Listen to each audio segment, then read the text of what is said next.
ladies, gentlemen, gamers, and fellow Tower of God enjoyers, lovers, and glazers.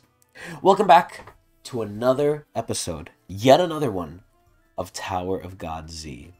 Now, this is where I react and read to Tower of God.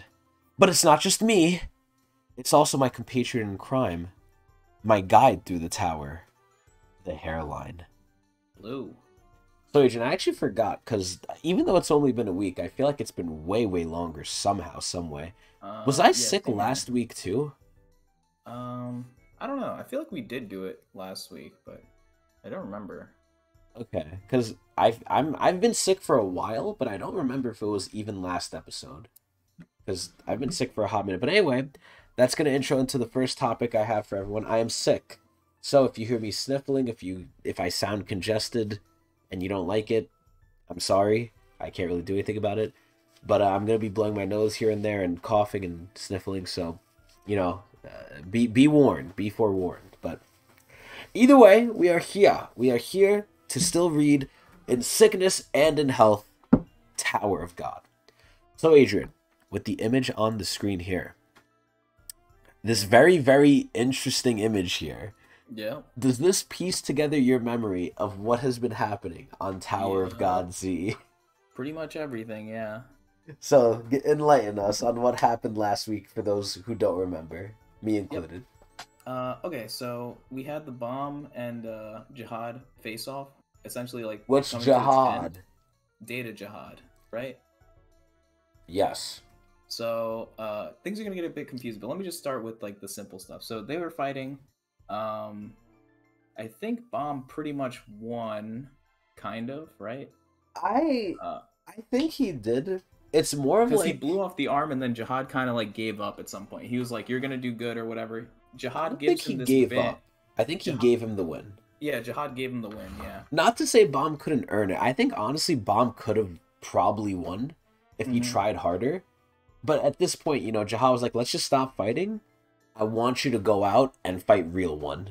Yeah, I think Data Jihad kind of grew to like Bomb and liked the potential For his that own he selfish has. reasons. Yeah, for his own selfish reason, and he thinks that he could change the Jihad from the outside at some point. And Yes. like something about him, like Big wanting to become an Jahad. adventurer again. There's this theme going on that like Jihad, when he was Lost his younger, way.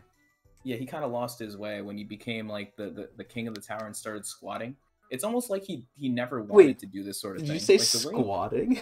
yeah, like he like how people squat in like apartments and stuff like that. Yeah. That's kind of like what I was referencing. But yeah, so Jihad has this thing, right, where he was an adventurer, and then he does like the least adventurer thing to do, and he's like, I have to be a king. I have to, Govern. stop climbing the tower and govern everything. It seems very Close it like not off. like him, and I'm kind of like thinking of like a hypothesis is just popping up in my head. It's like maybe he never wanted to do this because the way he talked about it, he's like a king has to do this. He A was king has to do that. unsure. Yeah, especially Data Jihad. Like he's saying things as if like He's not ready for it. it wasn't his decision. It's kind of like something It just that has was to brought be up to him done. and he had to do it. Yeah. So that's interesting. Thing that I just just kind of popped up in my head. But Yeah. anyways, Data Jihad kind of grows to like Bomb and like what he's Wait. Before we go with that, you know Yeah. what that kind of reminds me of? The fact that like Jihad like lost his adventurous spirit. For those of you who watched Game of Thrones out there, it's kind of like Robert Baratheon. So, you've seen Game of Thrones, right, Adrian? Yep. Sure. So, it's like, you remember how, like, they talk about Robert, like, so well, like, in battle, he was an animal, he was a monster, and now that he's a king, he's like a fat slob, he's a Fat dude, drunkard, he's like, he's no one, and he's like, oh, gods, when I was in battle, I was, like, the shit, right? And now he's nothing, and it's like, that's kind of like what happened with Jihad. Yeah, kind of. Yeah. I mean, he's still plenty strong. If Yeah, he just he's the ain't doing strongest shit no person, more. really. Well, Yeah. third strongest, yeah, but Yeah. Yeah. Strongest active person. oh Well, if really? you can consider him active. Oh shit, is he Yeah, considered I don't know. The active? whole ranking system is a bit biased because the ranking system is made by We Jihad know, people, we Jihad know. loyalists. I So think we've gone over it enough. they don't put certain people on the rankings because of how inactive they are or whatever. I think we all know that. Yeah. So anyways, Going back to the summary of what's going on. Yes, I'm kind of putting the pieces together, but I okay. So remember it basically, well at Jihad this and Bomb point. stop fighting. Right? They come to some sort of agreement. They're cool Yes, now. Okay. they're Jihad homies. gives Bomb a band of some sort. Like it looks like a wristwatch, like a silver like Fitbit or something like that. I think is The what we were Apple joking around. Watch. Yeah, the Apple Watch. Uh-huh. And says like, "Oh, this is you're gonna need this or whatever if you want to." I forget what he says. I think it was really important, but he says you're gonna need this if you want something. I don't remember what it was. It was pretty It important. was to do It's like something with Big Jihad, real if you wanted to Jihad. defeat Jihad, yeah, Big Jihad, you need this thing, something like that. Basically, it's like it's the key to whatever. I think we were hypothesizing, saying that it might have something to do with his like immortality or whatever. I think it's what Gustang wanted. It's definitely what Gustang wanted, yeah, for sure. So Bomb had it, but as Yes. soon as he gets it, The I fail-safe the triggers. fail-safe triggers, right? We know Jihad always likes covering himself. He so, didn't even trust himself. Yeah. Think about like that. The He was meme like, of you the know guy what? pointing the gun on himself. Yeah, it's like he's like, yo, you know what? This is a young version of me. Like, I don't trust this. So he literally put a failsafe of himself for his younger self. Like, this guy is paranoid. But granted, he's justified because look what fucking happened.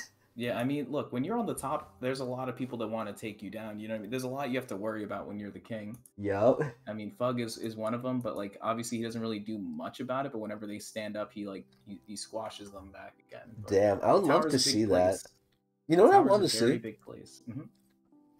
I want to see actively something in the world that happens between like not something with our faction, which I'm dubbing Bomb faction. Like Mhm. I want to see in some far off place, right? They just show it randomly, like Fug rising up, then like a family head coming in and just demolishing them, and then telling Jihad like, okay, Mission I finished this accomplished. shit. Like cool. Yeah. That just to like make the world feel more alive. Like stuff is happening outside of Bomb's circle.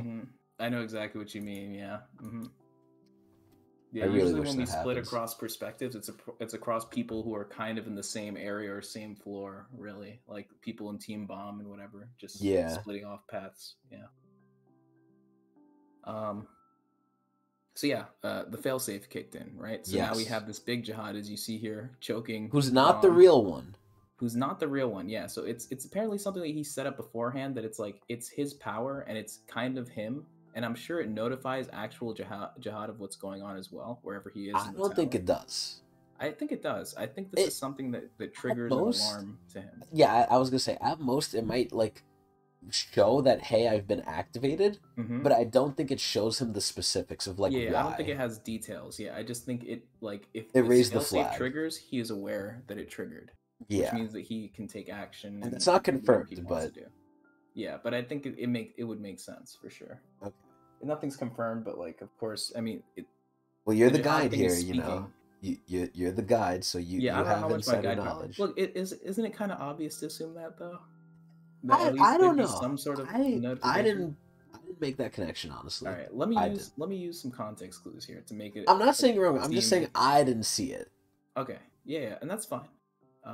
But let me just say that Jihad has been to this floor several times. He's come back. At least once to talk to the data Jihad, and he's probably come here a few times, which means that he has some sort of line of contact here.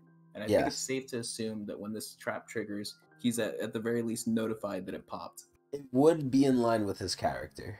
Because why would you set up a failsafe and then just not have it alarm or anything if it pops? Like he'll never know if anything. Because actually it's him, right? Like it's. I mean, again, right? Mhm. Because it's Jihad. Like because I know how Jihad is, he probably would. But I would also think like, oh, because he's putting his own power, he probably wouldn't even care. Like, oh, his power has it Mhm. handled. Well, I think it's the opposite because he put his own, because since he put his own power into it, it makes sense that he would be able to monitor it. That's Since also it's like true. kind of him in a way. I mean, it is literally him in terms of like what we're seeing right now. Yes. He's a figure of himself. But yeah, we can skip past that now. So now this Jihad starts attacking them against Data Jihad. Its only purpose is to, I guess, to protect that the wristwatch, Fitbit, the the Fitbit. Apple Watch. Yeah.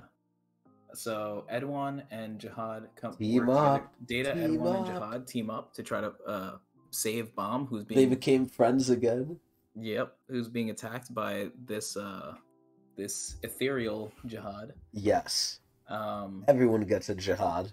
Yep, they can't do anything against him. He's too strong. I mean, kind of what we would expect. Yes. But then Edwans claims that he has some sort of pill that was given to him by Data Gustang. Gustang that is called Always. the something. I forgot what It's it's like a called. reset pill, The basically. pattern or whatever. Yeah, it like resets the data floor. But Yeah. we were kind of getting confused as to like what's the significance of it, because on the other end we got Kun and those people, which by the way Kun's knocked down. He's having a heart He got attack. blown up. Yeah, he's having a heart attack. So we could say Thanks, Rahel. Urek Mazino, Data Urek, and those other people are kind of dealing with the mirror, which if they destroy that thing, Everything's fucked anyway. everything gets destroyed anyways. Yeah, and the objective was to have the Data people be able to come out, but it turns out that Data Jihad confirmed that no, they're not coming out. What happens is if you destroy that that mirror, it just destroys the Data world. So everyone who is Data gets destroyed. No one gets to sneak their way out. There is no glitch to get out. You They just can't get to reverse leave. engineer it.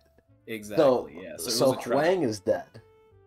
Well, not yet, but we're going to see that that is what could happen if we go down that route. Obviously, there's still that Gustang pill, which we think is just going to be a reset, which I don't think will kill them.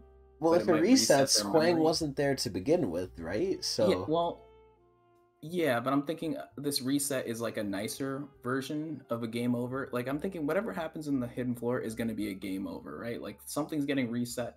The question is how hard are things getting reset? Now is it getting reset to the point that everything's gone, or is it getting reset to the point where like everyone is still there but they just start at zero?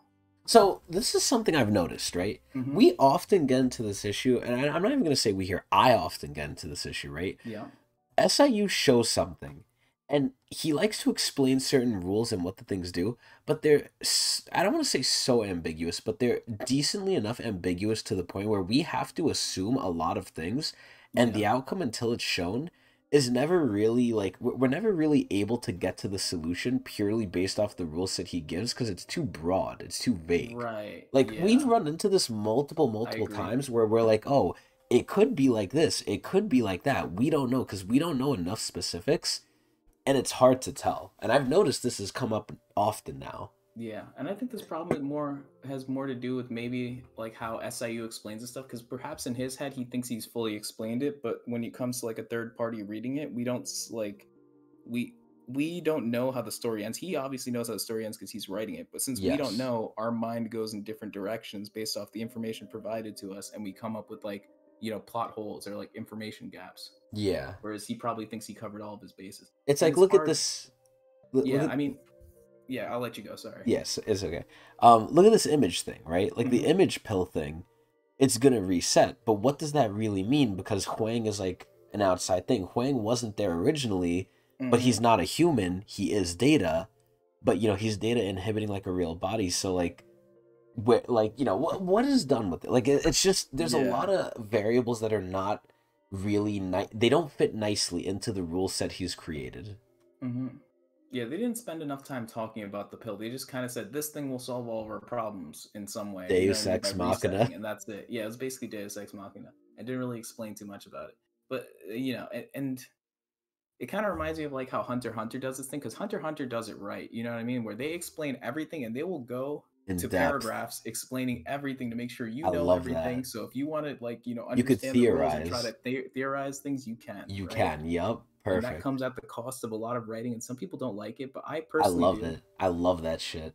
Give me more information. I want more information. Yeah. So now I'm wondering, right? Because SIU talks a lot in his blog post, and one of the things he mentions that he has hates, to be quick. He feels self-conscious about taking things too slowly. He thinks people will be like upset. So that might also impact how the storytelling goes. True. Yeah, and how he writes it. He might be rushed he as well. wants to do things, but he wants to slow. He wants to pick up the pace a little bit because he knows that he needs to do daily chapters. He needs to be entertaining for readers. Blah blah blah.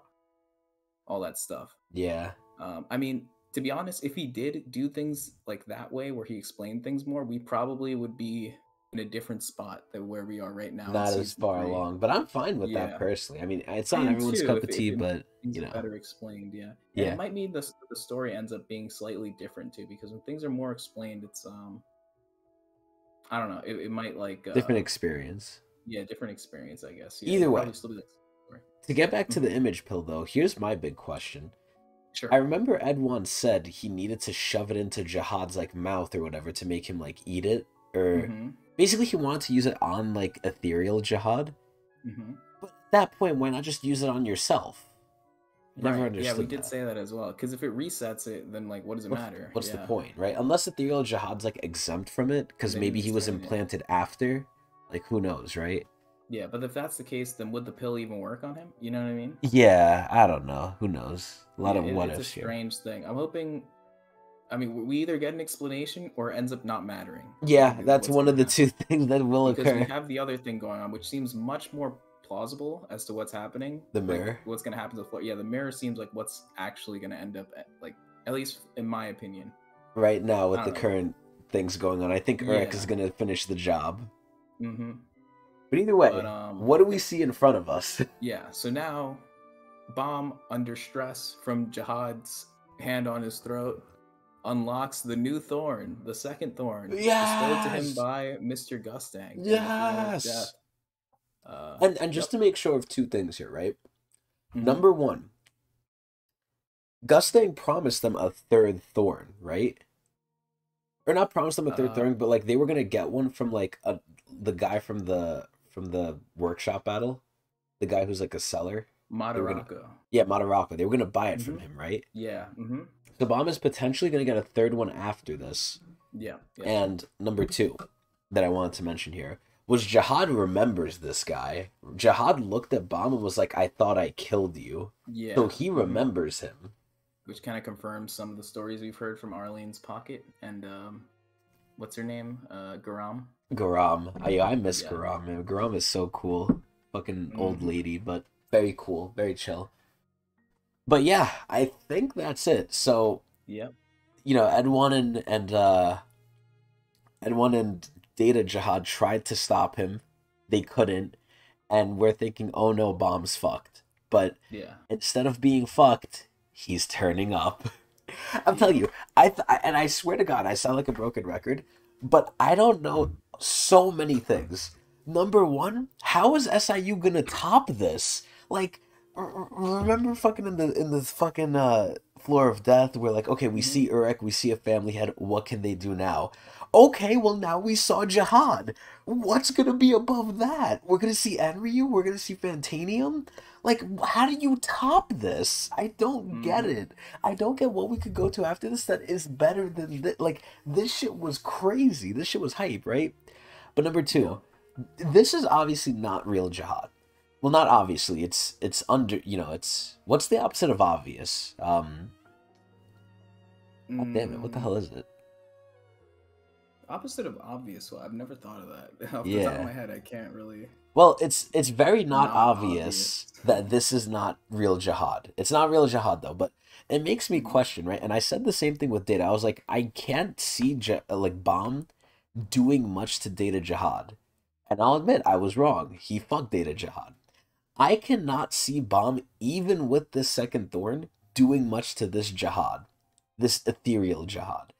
I could be wrong, but in my opinion, for the story to make sense power wise, Mhm. you can't just have the main character match any sort of thing. And I think this is why I like the White Thing so much. The White Thing, he didn't match White at all. When he got the souls, as we've come to realize, and as I've pointed out millions of fucking times, he only pushed White. White didn't even get hurt from it. Now, granted, maybe Bomb didn't really use the souls to their full extent. Maybe he just like, that was his first try at it, sure. But at the end of the day, White lost that because he just got demoralized. Because he was like, wow, that's mine. Like, that was the fight where Bomb got everything and he still wasn't able to win. He just won basically on a technicality, kind of. This Mhm. is where if Bomb can like match like ethereal Jihad here, because he's already surpassed Data Jihad. Let's be real, right? If he can match ethereal Jihad, I think Bomb's like too powerful, and it's not that good of a writing. But we'll see. We'll see what happens. So Mhm. I think that's it. I think we're good with all the recap, all the discussion, all the news, all the everything. Yep, I agree. All right, let's get into it. Chapter 307. So as we've said, Jihad is choking out Bomb, and Bomb's thorn is getting erect. Also, I noticed the thorn looks a little weird here. I don't know if it's like there's like a chunk out of it, but I guess we'll Mm-hmm. see. Okay, so I'm assuming this is the thorn unraveling. I thought it was an eyeball, Yeah, but I think that's the chunk that you're referring to. yeah, it's just like It has like a black. different look to it than Yeah, the that's other thorn. cool. I mean, we didn't need a way to like differentiate them. I thought they were gonna combine, but if they don't combine, I think that'll be cooler to see like him with two thorns behind him. Mm-hmm. But anyway, okay, yeah, it's enlarging. It's getting erect. It's definitely getting powerful. I like how Jihad's just not caring. And also, by the way, and I mentioned this last time, but I just want to reiterate it. I've put Jihad higher on the tier list since last time, or sorry, since 2 episodes ago from last episode, because without his mask and after everything I've seen, he has grown on me. Like I feel like Data Jihad has actively been changed from Bomb, and he's been a little bit of a softie. Like he's not as hard as he says. He's more. Mm-hmm. I don't want to say he's fully bark, but he's half bark, half bite. When he Like was fighting, yeah. just with what he says, right? He says like, "Oh, if you come here, I'll kill you. I'll delete you. No mercy." But every time we see him, he's drawing lines in the sand. He's giving you chances. He's not like outright doing like a lot of mean shit that he says he's gonna do. He'll still Mm-hmm. do it if you push him, but it's like Yeah. he's not as bloodthirsty as he would say. He's like again, he just needs to keep up the act, right? That's exactly what I was thinking. Yeah. So this is where without the mask though, and seeing his older version, especially with the new drippy, oh my god, man, I love like I don't love him, not yet, but man, do I like him. Who man, he's looking cool here. It's literally older Wangnan. But anyway, older Wangnan does not seem to care about this. What's that? Huh? Oh my god, it looks like it's summoning the fucking apocalypse. Okay, that red light. It's creating a gate to another space. That has to be a space controlling skill. That really is a power that desires the ability of God. Oh shit, I don't even know what that means. Slave in It is Enryu's utero. thorn. What happened? It is Enryu's thorn, right? I mean, what did we say it's his that implies that he has ownership of it? This is just the move he used. Yeah, yeah, but it came from him. Yeah, like it did come from. I don't think he has ownership over it, even though Yeah, but I know Enry what is you like the mean. most godlike thing, you know what I mean, that we've seen so far. Bro, this shit is crazy. Oh lord. Slave in Utero, Tower of God, the Hell Train, the Advent. Super cool name.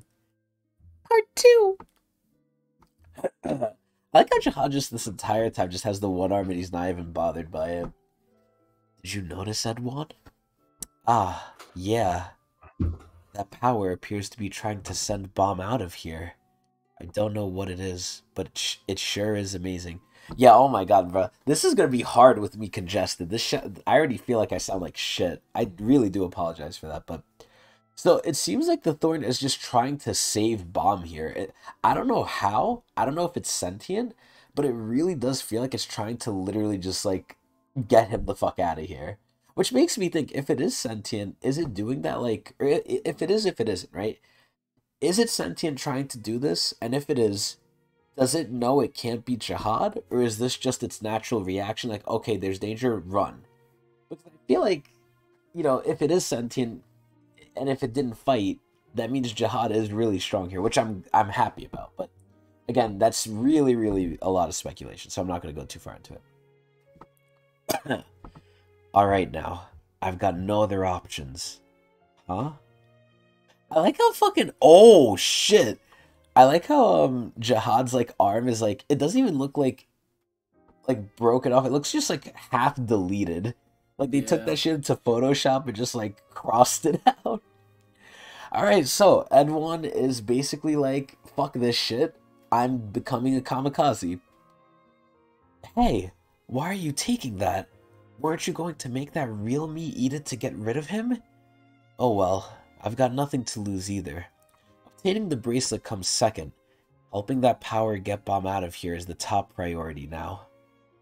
I'm turning this world back into void now. Oh my god, Edwin's so cool! Oh god, what the fuck is happening to Bomb? I'm not sure I'll be able to control power in this format. Oh, so that's what it was called. It was Yeah, called the the format. format. but I'll focus the power for a moment somehow and make that guy let Bomb go. So provoke him as much as you can and try to steal the bracelet. Oh yeah, because he took it back, right? Yeah. Oh shit. Yeah, they still have to get that shit. Oh god, man, look at N1! Look at N1! This time, I really need your support. Alright. Ah! It really looks like he took a lightning pill.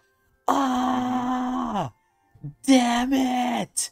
This really hurts like hell! And for N1 to say that, that's saying something, bro. Yo, N1 is such a fucking Chad, man. Oh my god. What a baby. Damn! Yo, I want to see you do this, Data Jahad, you fucker. Wait, that's Data Jahad, right? I think that might be Big Jahad, no? Or is that Data? I don't know. I don't know how to tell them apart. Yeah, they look basically the same. They're the same. They are the same person. I don't think Big Jahad would say this, though. Yeah, I don't think so either. Yeah, you're right. What a baby. Huh? The data is disappearing? Just be gone! Turn it back into nothing! That bastard's hand! Oh my god, so I'm assuming that's the thorn. Oh, he deleted his hand! Yeah, I like how Jahad's like, you know, the ethereal one, he has like his own eyes on his arm. Like he has his symbol. Also, wouldn't that be the same sword? Actually, I don't know, because remember we said he could have it. Yeah, he could have a different one. Okay, so he deleted the hand, so Bomb is let go. Jesus. I'm thinking that might be the mirror. We might have had a scene change here. Oh, yes, we did. Okay, look. Woo. Alright, so, oh, wasn't that, Huang's ball? Or wait, no, was his name Huang? Yeah, Huang, yeah. Yeah. I think that's Huang's ball that, like, he was in and then he just got fucked up. He's dead now, right? Right. What ended up killing him? I forget. We might get a reminder, though. I think it was the mirror. Was it Urek? I don't remember. Shit. Oh, he's dead, though. I know something killed him. Yeah, something like... No, it was Jahad. It was yeah. Ethereal Jahad. You remember that shit at the same time? Yeah. Yeah, so Ethereal Jahad always looking out and fucking up. So now this brings up the question, right? Oh my god, Yura is so fucking hot. But this brings up the question, can Rahel leave the hidden floor with the new look? Because based on what Jahad said, she probably can't, right? Right. Yeah, but we don't know if her situation is unique because of the fact that she is a person. I don't know. Yeah, like there's so many things, again, like I said before, where it's like we don't know how to respond to this. Like, yeah, it's just so new. It's so like unconventional. Either way. So here's Yura looking sexy as ever. How? Why? At the very end. Oh yeah, and I remember at the end Huang like called for his mommy. At the very end, you killed the mother. You killed her! Oh yeah, and there's Jahad's like weird fucking tendrils. Oh. Yura! Oh god. Am I gonna get to see like a Dragon Ball sacrifice here? Oh, by the way, rest in peace, Toriyama. But, let's see. Oh, what is she doing? Oh! Oh, she's saving her! Oh, shit! I'm actually shocked that like Rachel could do this. I think it's Rachel. Honestly, it might be Urek, just because Urek likes women. So let's see. Oh, yes. Big Daddy. Oh, yes. Mazido. That's the second time you saved Yura. Yo, that shit's crazy. I mean, he wouldn't know, but that shit's crazy. Huh? It's Urek Mazino's sworn enemy. This world is being erased. What? Something must have happened on the outside. All data is being erased quickly. Although it doesn't matter to me since I want it to be deleted anyway. Now that we're connected to the outside, you guys can use the mirror at the end to get to the outside. Run. Damn, yo, Urek's really being big homie, bruh. Oh, shit. Dude, both him and Bomb basically had the same treatment. Like, they both were their own sworn enemy. That shit's crazy. Leave this place before your data is erased. Oh, shit, they're running, they're running. Oh, is Rachel gonna be ugly again? Even though I don't think she's that ugly? That light. Oh, look, it's Mini Jahad. Oh. Ah! Oh, wait, what the fuck? Wait, what is that? What the hell? It looks like it comes from Jahad, but... Hey there. You with the seed of a king within you. What the fuck is this shit? Fate really is scary. You tried so hard to escape, and yet I somehow managed to drag you into this cradle. Prince of the Red Light District. I've waited a long time for you. Yo, who the fuck is this? Huh? Oh. Holy crap! It's a talking sword! Oh, that's a sword. That's nasty. What the fuck? It looks more like a needle than anything, but... I like how the sword is sentient. The sword doesn't know what to say. It's also really tiny. It looks almost more like a dagger, but... Is this real? I've always wanted something like this. Uploading this kind of thing on UTV gets tens of millions of views. It's like Excalibur. Always sad, but with a smiling face. Sure, that's how you've lived. Huh? But at this rate, you'll end up losing even more things. Let's make a deal. Promise me that you'll kill just one person I want. What the fuck? Then I'll give you the power to protect everything. You know, this kind of reminds me of like Bomb. Like, didn't Bomb go through something very similar to this? Like, Bomb was going to be given power if he did... No, with the... I guess technically with Fug, with the Thriosi. Like... Didn't the Thriosi say, like, oh, if you promise to, like, step over people or whatever, like, I'll give you all the power you need, or some shit like that? Yeah. It's kind of mirroring Bomb here. Okay. Even now, your companions and the people in this world are in danger of dying. What? The hidden floor is disappearing. In just a bit, this data world will return to being nothing. If they don't get out of here before then... Oh god, look at how she's turning back to normal! Well, that kind of answers that. Yeah. Fucking bitch. That's what you get, you fucking elf-eared fuck. Your friends will all die. Dude, look at Coon. Oh my god, he's still on the ground. I like how Rack is looking and it looks like he's trying to make sense of everything, but it's like he kind of doesn't understand it. Mm-hmm. Your friends will all die. Oh god, look at Rack. Oh shit. Promise me. You'll kill just one person. Oh god. What if he just lies? Can he lie to this thing? I don't like the way this thing looks and talks, man. Mm-hmm. Now, I'm gonna make a hypothesis here. I'm gonna make a guess. My guess is this person's gonna be Bomb. I think he's gonna want to like have him kill Bomb. Because this sword is obviously from Jahad. Because it's Jahad themed. So it's gonna want what Jahad wants. So let's see. Then I will give you the power to protect everything. Take me. Oh god, is he gonna take him? Oh shit, Bob's getting out! Bob's getting out! Ah! And fucking Edward's exploding. Jesus Christ. Give me the bracelet, Jahad! Oh god, he's just not even caring. Is his sword getting splintered? Oh my god. Yeah. Why are you helping that boy? Tell me, my data. To help you start another adventure. Adventure? Yeah! When I met my... Wait, fuck. When I first met my future self with the mirror, I was more flustered than happy. You became such a powerful and great king. That body overflowing with divine energy and eternal life. Eyes that penetrate everything. You were an unbelievably perfect being. But in spite of how flawless you seemed, I sensed a small but massive feeling of anxiety in you. Yeah, he looks like just like done. Like he looks like sad. Mm-hmm. Fearing something in spite of having gotten so powerful, I couldn't believe it. So on the one hand, I wanted to help you. That's why I changed this hidden floor and even hid that bracelet for you. But not anymore. Jesus Christ, look at the height difference. What the fuck? If you really are a king, you have to accept the challenge. Because that's who King Jahad is. Oh god, see, that's a good speech, man. I hope King Jahad listens, man. I really hope he does. Look. That boy is your new adventure. Like, it's sad because this isn't even, like, a good thing. Like, he's still very greedy. I don't want to say evil, but this is very greedy of him to do. But it's like, I like it. Mm-hmm. An adventure, huh? That's right. embarking on an eternal adventure. If that's my fate. Oh, wait, fuck. I don't know who's saying this. If that's my fate, then I have to accept it. However, since that day when I began to see all causes and effects from the same height as God, I found out how to play around with fate. Oh no, what is he doing? What is he doing?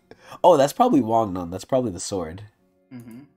Okay, Wagnon's grabbing it. Is he accepting it? Oh no! He's accepting the tendril sword. Oh no, the horn sword. Cruel fate. Oh! I forgot Dorsey and Karaka are on the outside just like staring each other down. Huh? Huh? Damn, and that's how it ends! Oh shit! Right, see, now hopefully the question's gonna get answered of like how long they've been out here just staring at each other.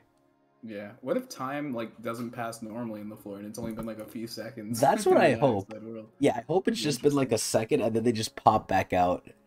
Mm-hmm. Anyway, let me get that blog post. Let me get that shit up for everyone. Oh shit, yo, look at them. Look at Dorsey and fucking Karaka. You keep calling her Dorsey. God damn it, Yuri. Fuck. It's because they look. I swear to God, the females do look similar. The These brown, long-haired females. Yeah, they honestly. What do you mean? And Dorsey has a horn. It's sometimes not that visible. Short hair. Sometimes they're brown-haired girls, man. They're brown-haired girls. They all look the same. And Dorsey has black hair, doesn't she? Also, is this supposed to be Bomb, Dorsey, or is this Kaiser that you're showing me in the DMs? That's Kaiser. Oh, okay, cool. Yeah. All right. How do you think that was Bomb? Okay, anyways. Okay. I love this picture, by the way, because I feel like they're Karaka facing and off. freaking Yuri are always like button heads with each other. See, I would understand if they Since were the more beginning. rivals. Yeah, like, I don't understand how Karaka's Bomb's rival. He's like his rival to be, like, in the future. Yeah. Which, again, still doesn't make sense. Everyone knows I had an issue with that. Mm-hmm. Karaka and Yuri are more rivals than anything. And this is another bullshit. Much, yeah. Another big bullshit that, again, I've said before, is, like, Yuri smoked him, but she was like, oh, I gotta watch out. This guy might be an issue in the future. Like, bruh, he should be nothing compared to her. At least just because now. You're better than them doesn't mean that they're not dangerous. You know what I mean? I guess. Like, if you get into a fist fight with someone and you're better than them at like striking or whatever, you could still lose to that person if they like hit you. You know what I mean? Like, you still have to be careful. I mean, that's true, but I don't think that's applicable here. I think Yuri just overall is way more of a powerhouse issue, threat, like problem than Karaka would ever be at this moment. Yeah, no, I agree. But and to prove he can't do it rapidly. Hmm? I'm assuming he can't improve that rapidly because he's already old, right? Like, he's an older guy. Karaka is the newest Slayer. Oh, he is. So he, in terms of Slayers, he is new. Okay. He is young, yeah. So wait, I have a question. And he's a student of Jinsung, so he has to be younger than Jinsung. I mean, I feel like everyone's younger than Yuri's Jinsung. So they might be, I mean, not Yuri's uncle. So they might be around similar standing in terms of age. There's no way. How long they've been around the tower. So here's my big question, right? So we know there's multiple Slayers. Are there multiple Slayer candidates? Because we only know Bomb right now, right? Because wasn't White a Slayer? Yeah, White isn't, like, he was a Slayer, quote unquote. But now he's, you know, now that he's kind of... He's fractured. Yeah. If he can deal with his issues, he would resume being a Slayer. But Bomb is a candidate. Like, he's the only one. Yeah. I think the main issue for becoming a full-on Slayer is the fact that he's not a ranker. Is pretty much it. I see. I mean, that's probably like one bar. I mean, I'm sure there's some other shit they need to deal with, like some Fug politics and stuff like that. But so, does White actually like Fug? I don't think... So what you're going to notice about Fug is that a lot of the people, like, Fug is a strange organization, right? Like, we've already seen in the past that they've bumped heads with each other, right? Like, Bomb is technically Fug, right? Jinja protects you. Warnoton is contributing to the higher purpose and following. Thank you for the follow. Thank you. Mwah. Thank you very much. You may continue. Yeah, so Fug is a strange organization, whereas people can kind of do whatever they want there as long as they're following the goal of like taking out the 10 family heads or whatever. So everyone has their own reasons, and for that reason, a lot of the people in Fug are kind of like cliquey, if that makes any sense. Like they kind of do their own thing, especially the Slayers. The Slayers all kind of have their own cliques, really. White is kind of unique, as you know, since he's been sealed recently, and also he doesn't really seem like the type who would have people around him for very long. That is, maybe he does have people at some point, but they go away, or maybe he kills them or something. I don't know. He eats them. Yeah, so He could just also be a one-man band. What I was trying to get to, what was your question again? Just so I can refresh myself. What I was trying to get to. So, does he like actually work for Fug? Like, does he like Fug? Who? White. White.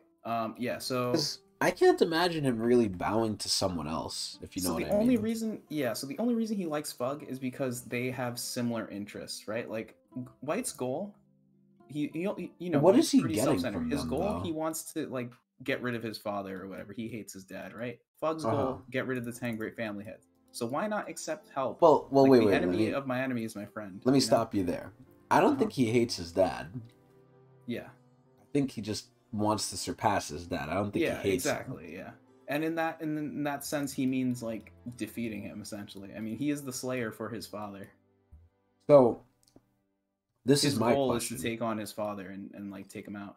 That's so cool. So whether that's hate or like, wanting to surpass them by murdering them, I don't know. I mean, White's kind of sick in the head, so it's not like, it's not just like a little sparring battle to see who's better. He's kind of sick of that. He is sick of that. Yeah. So this is where like I question things, right? When I imagine you're in Fug for one of two reasons. Mm-hmm. Number one, you're in Fug because you're forced to be, like Bomb. Or number two, you're in Fug because you believe in it. Yeah, but a lot of people have been wronged by the 10 family heads. We've seen what happened to Reflejo. That's like, I mean, Reflejo's case was pretty crazy, but like the 10 family heads and people in the 10 families being like, all assholes. What's the word? Yeah, like assholes, thinking that they're better than other people. That like normal people of the tower are not worthy. That is a big motivation for why Fug has a lot of support. I see. In addition to all the other shit that like Jahad and them don't do right or whatever. I mean, look at fucking they're the opposition force. Anything that pisses you off about Jahad's current like organization, how he takes care of the tower, like Fug serves to be like the solution. The solution, exactly. Like, oh, you have a problem with Jahad? Oh, we do too. You know what I mean? Yeah, the like, it doesn't really revolutionaries. matter what your problem is with them, but yeah, they are the revolutionaries. So anything, if anything ever happens to you where you get wronged by the 10 great family heads, chances are Fug's going to be there waiting at the corner like, hey, we got something for you. So, this is what I don't understand, though, right? I'm assuming White wants to beat his dad himself, right? Like, he doesn't want someone else to do it for him. Right. So, realistically speaking, what is Fug helping him with? Resources, things of that. Like they financially assist everyone, information, stuff like that. It's basically like having like a support group with you. Like, but does when it comes he need to him that? doing his job of taking out, his father or whatever, he's gonna be the one who does that. But what about getting souls? What about like? But he was doing all of that himself. He was kind of doing it himself, but he was in Fug during that time, though, I believe. So, but what did Fug do for him? We don't know explicitly. I mean, we haven't really talked much about like White himself doesn't talk much about his affiliation with Fug, but we do know that he is a Slayer, or he was a Slayer back then for Fug before he was sealed. And when he was sealed was immediately after he did the kingdom thing. Some princesses came in and locked him up. So the big thing, right? So it's safe to assume that Fug was okay with what he was doing. Well, yeah, they probably liked it because it's helping him. So the only thing I could think of was like maybe he was gonna get the thorn, maybe like they were gonna give him the thorn most likely. But White? Yeah, maybe like. Yeah, who knows? Yeah, I mean, we don't really know a lot about Fug. What do we know about Fug? The highest ranking Fug member we know is Jinsung, isn't it? And well, don't we know the leader? Not really. No. I thought the leader was V's oh, we've heard his name. Right, but we know literally nothing of him. Yeah, what was his name? Do you remember? Shit. Grace Mishera Luzlek or something like that? Luzlek. It's Luzlek, yeah. So we know his name, but I guess, yeah. And that's the leader Bomb's of the people who hate Jahad. The yeah. fucking He has the name Luzlak. Grace, and Bomb's name also has Grace in it. So he like the leader of Thug named like Viol after himself. Wait, so If that makes how do any we sense. know it was the leader of Thug? How do we know it was Luzlak who named Bomb Viol? Well, because Grace's full name is what is it? Grace Mishera Luzlek. So it has Grace in it. And Viol's name is Juviol Grace. But I thought he got it from Arlene or something. Yeah, but people say there's like some connections there because of the Grace and also because of the V in Viol, or V as in his father. That's just I don't know if that's 100% true, but it makes sense. Yeah. I don't know if they completely called it out that he was named after Luzlek, but I think that's true. I'm pretty sure that that's true. Moral of the story is the leader of Thug has his eyes on Bomb and likes him, but well, of course he would everyone like him. Bomb. He's the son of his fucking captain. Exactly, yeah, leader. exactly, and that makes a lot of sense. But not everyone is okay with Bomb, of course, and a lot of it has to do with his attitude towards. Well, yeah, because Bomb doesn't want to fucking be here. Someone like White it gets the thumbs up. You know what I mean? Like, oh, look, because he actively wants to kill. Up. Exactly. Bomb like doesn't even want to be here. You know what I mean? So, I don't even want to be here anymore. Exactly. Just like that. So that worries a lot of the people in Fug who are pouring their resources, their financial stuff. Like, remember when he was in Wang Nan's team, he was paying for all the people in Wang Nan's team, like their room and board and stuff like that. He was using Fug assets. I mean, I feel like that doesn't cost much for them. I feel like that money is chump change. It's definitely an issue when you have someone who's essentially leeching your resources and you don't even think they're gonna. And he took the thorn too. That's the biggest one. That I think is the big thing where it's like, give them all the money you want, right? Money isn't really a thing to these people. It's more that, like, you can't replace the thorn. There's a limited amount of thorns in the world. And we're giving it to the guy who doesn't want to be here, rather than the guy who actively wants to kill the family head. Yep. Yeah. So to bring things back, this conversation all started from, like, Karaka being Bomb's nemesis or enemy or something like that. Realistically, he should be in Dorsey's. That's kind of true, but yeah, it's... you keep calling her Dorsey, but yeah, it's definitely Yuri and Karaka are definitely the enemies. Even though on paper it's supposed to be Karaka, it's definitely Yuri because Yuri steps in as like the mediator between. Yeah, exactly. Because it's obviously not fair for Bomb to fight someone like Karaka, who's a Bomb's nemesis should be White. It should legit just be White. But anyway, yeah, and that's how it's been. And this is just like how they tell the story. You know what I mean? Like whenever Karaka's there, Yuri's there to knock him back. Yeah, be like, yo, get off my fucking love buddy. Anyway, like, it kind of balances things. Yeah. Anyway, I think that's good insight. Yeah. I think that's good insight. Anyway, let's go. Let's read this thing. All right. Let's go with the blog post. This is season 2, chapter 307. It's been a while since I've last seen them, so I drew Yuri and Karaka. Yes. It's good to see them again after a long time. Looks like the hidden floor is wrapping up now. Finally. Whether Bomb can make his escape and keep his promise with Gustang are still uncertain to this point, though. This episode is kind of introduction, development, turn, Jahad versus Bomb. I had a tough time making the story likable to all and to keep the balance and flow under control. But hope you guys will stay tuned until it's over. See, this is the thing I don't like. I hate when authors, game developers, balancers, anyone who does this, I think does a massive mistake. You cannot appeal to everyone. You can't. It's impossible. And if you do it, it's going to end up ruining the thing. I think it's fine to make things niche, because not everyone's not going to enjoy everything. So I think that him trying to make it, and this is kind of what we touched on in the beginning too, him trying to make it like appealing and maybe rushing things and not explaining things as much because he thinks some people wouldn't like it, I think that kind of hurts it. So I agree. That's just an example of it. You may continue. Where was I? Oh yeah. Due to what happened, maybe Bomb and Jahad's relationship has become more ill-fated now. How can I put this? If it wasn't for their ill fate, which was planned from the very beginning, Jahad in his boyhood and Bomb would have gotten along pretty well. It looks like they did. Just like how Wang Nan understood and changed Bomb when he was Viol. Oh. Edwan and Jahad are actually working better together than expected since last week.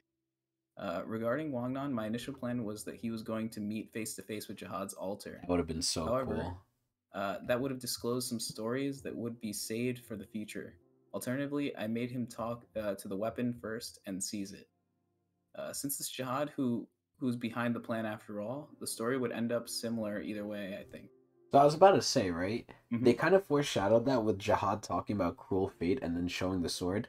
I think that Mhm. just proves more my hypothesis that Jahad made this, like he set this in motion. Like Wang Nan getting that sword and asking to kill someone.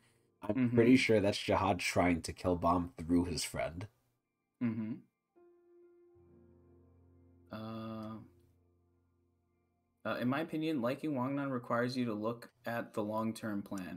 That doesn't mean what he sees today is the Excalibur. Ha! Around this time is when things other than my manuscript fill my head. But I'm not so sure. It is not easy since I'm dealing with several other problems these days. Having rest isn't easy. Damn. Having a rest isn't easy. It's tough making the story public friendly due to the grand scale. To be honest, some of the aspects under the webtoon system are getting more difficult to cope with. I'm having more Wow. concerns and trying to find a solution. Damn. Fuck Webtoon. Yeah, we hate you for real. Fuck Always putting romance. Tog on the bottom, dude. I Yeah. can't find. Recently I've done some more like looking Digging. around Tog. Yeah, because I've rewatched the anime just for fun one day. Oh, In like wow. one day, it was actually really fast. Damn. And afterwards I was just looking shit up, and turns out it's easier to find Tog on like one of those illegal manga reading websites, like the ones that typically have like Japanese manga. Like I found Tower of God there easier than I did on actual webtoon. That's Like it was on the front insane. page. Wow. Yeah. You So on really those don't want to give illegal her websites are respect. promoting them more.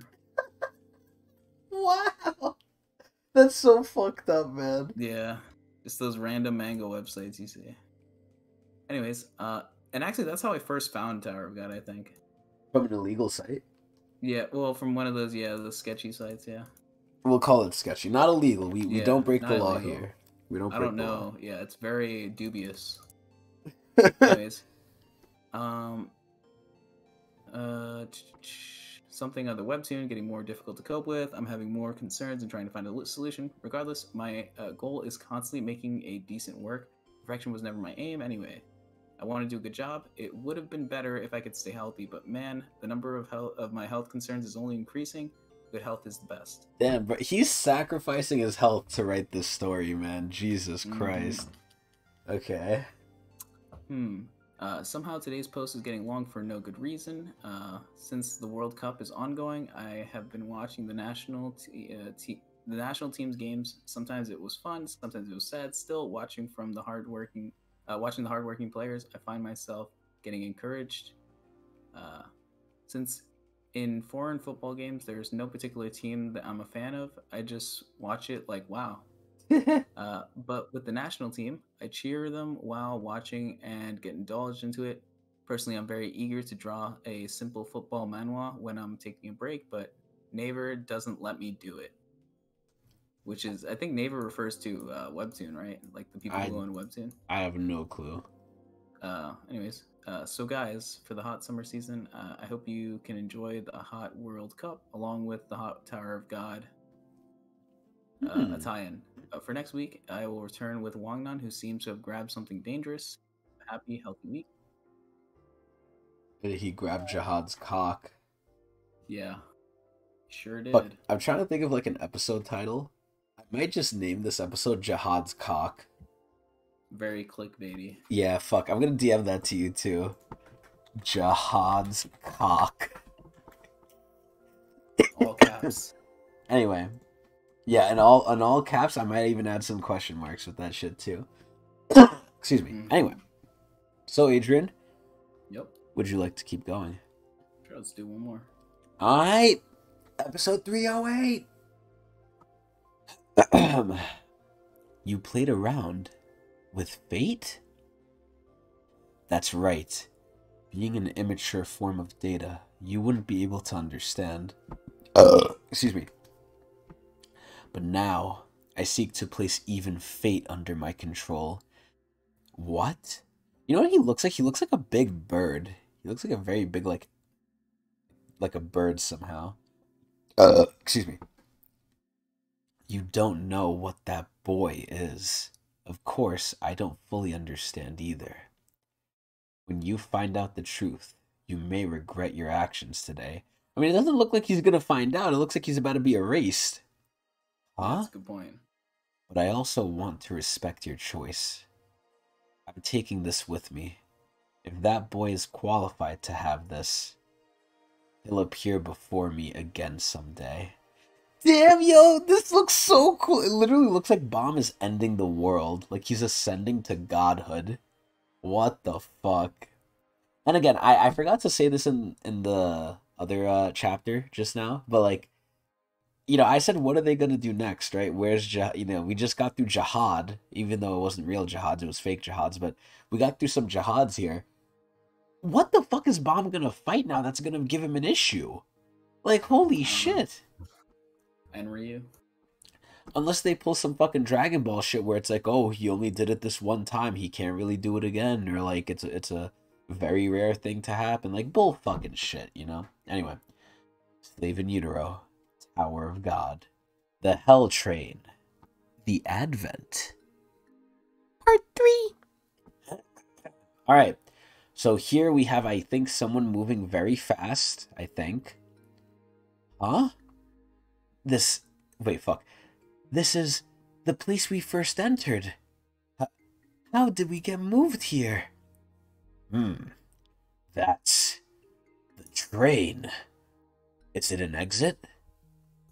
Oh, what the fuck is going on? The white light is even swallowing up this place. My sworn enemy is gone. Then now, so fucking Endorsi just said like he got deleted, I guess. Damn. Yeah. Then now, bong bong, get us out of here through the exit. Wow, this is ending a lot quicker than I thought. I thought there was gonna be like some more talking or anything. They're just legit leaving. All right, here we have Sachi, Boro, and oh my god, what was his name? I keep forgetting the painter's name. Fuck. Hockney? Hockney, yeah, David Hockney. I don't know why. Again, I feel like he's being relegated kind of like Boro now. Where it's like Sachi's really the only one who matters, but... What the? We came back to the place we first entered. What was that light before? That's... Yo, damn, fucking... Sachi looks pretty fucking crazy now. What the hell? The inside of the train. You're right. Is that an exit? Hey, Hansung, why did we suddenly... Huh? Where is he? They are gone. What? They just disappeared. You were probably flustered because it happened so suddenly, but I heard it clearly because I was right near them. Before we moved... What's that white light? What the hell's going on?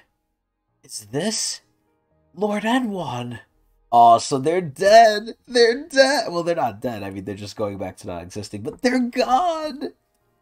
Have you chose to turn this world back into void?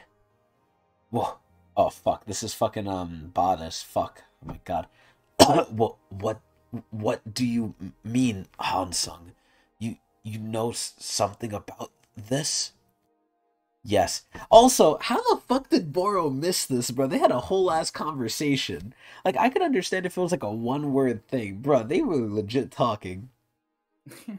Anyway. Yes, from the very start, I knew something like this would happen. What? That Lord Edwan and Jahad's data would fight to obtain something when the Chosen One appears in this hidden flora. Yet again, Bomb's the Chosen One. And that afterwards, Lord Edwan would turn this world back into void, are part of a promise that he and I made from the start. Oh! It may have been a predetermined ending. Huh? Yeah, actually, wait, look at Boro. Boro's so stupid, bro. Ah, it's coming up from behind us, too! But still, the thought of all this being fake is unbearably sad, so I tried to do my very best. Just like how you took Medley along with you, even though you knew she wasn't your real daughter. Oh! That thing on your back is just a location tracker created by the Big Breeder in order to monitor dangerous data. What? It's not his daughter? No more, no less. it wasn't a coincidence that the big breeder managed to find us at every critical moment. You were simply set to think that Medley was your daughter. The two of you are actually completely unrelated. So, Bodice, how long have you known? That is fucking creepy, bruh. And if he knew this, what the fuck was he doing? The same goes for me. I actually knew that everything happening in this world is fake, and that this is all a virtual world, and yet I tried to pretend to destroy the big breeder and change this world somehow. Although my goal was always to encounter Bomb and make him fight Jahad's data, of course. Some people may call it fake, but the time I spent with you was precious, Bodice. Damn, yo, Hansung! Oh, I can't imagine real Hansung ever saying this, man. This is crazy. Oh god. I'm so sad I'm crying, and totally not my nose just being fucking drippy right now. Oh my god. Wow, he's really crying. What happened? You're really crying, Dan. Yeah, I'm totally really crying, because it's so sad. Oh my god. Because among all these countless data humans, you alone, Han Sung, felt like a true human being to me. I'm sorry. Ah! And there it is. They died. Jeez. So you're saying the promise that Edwan and Hansung made from the start was to turn this world back into nothing? It seems that way.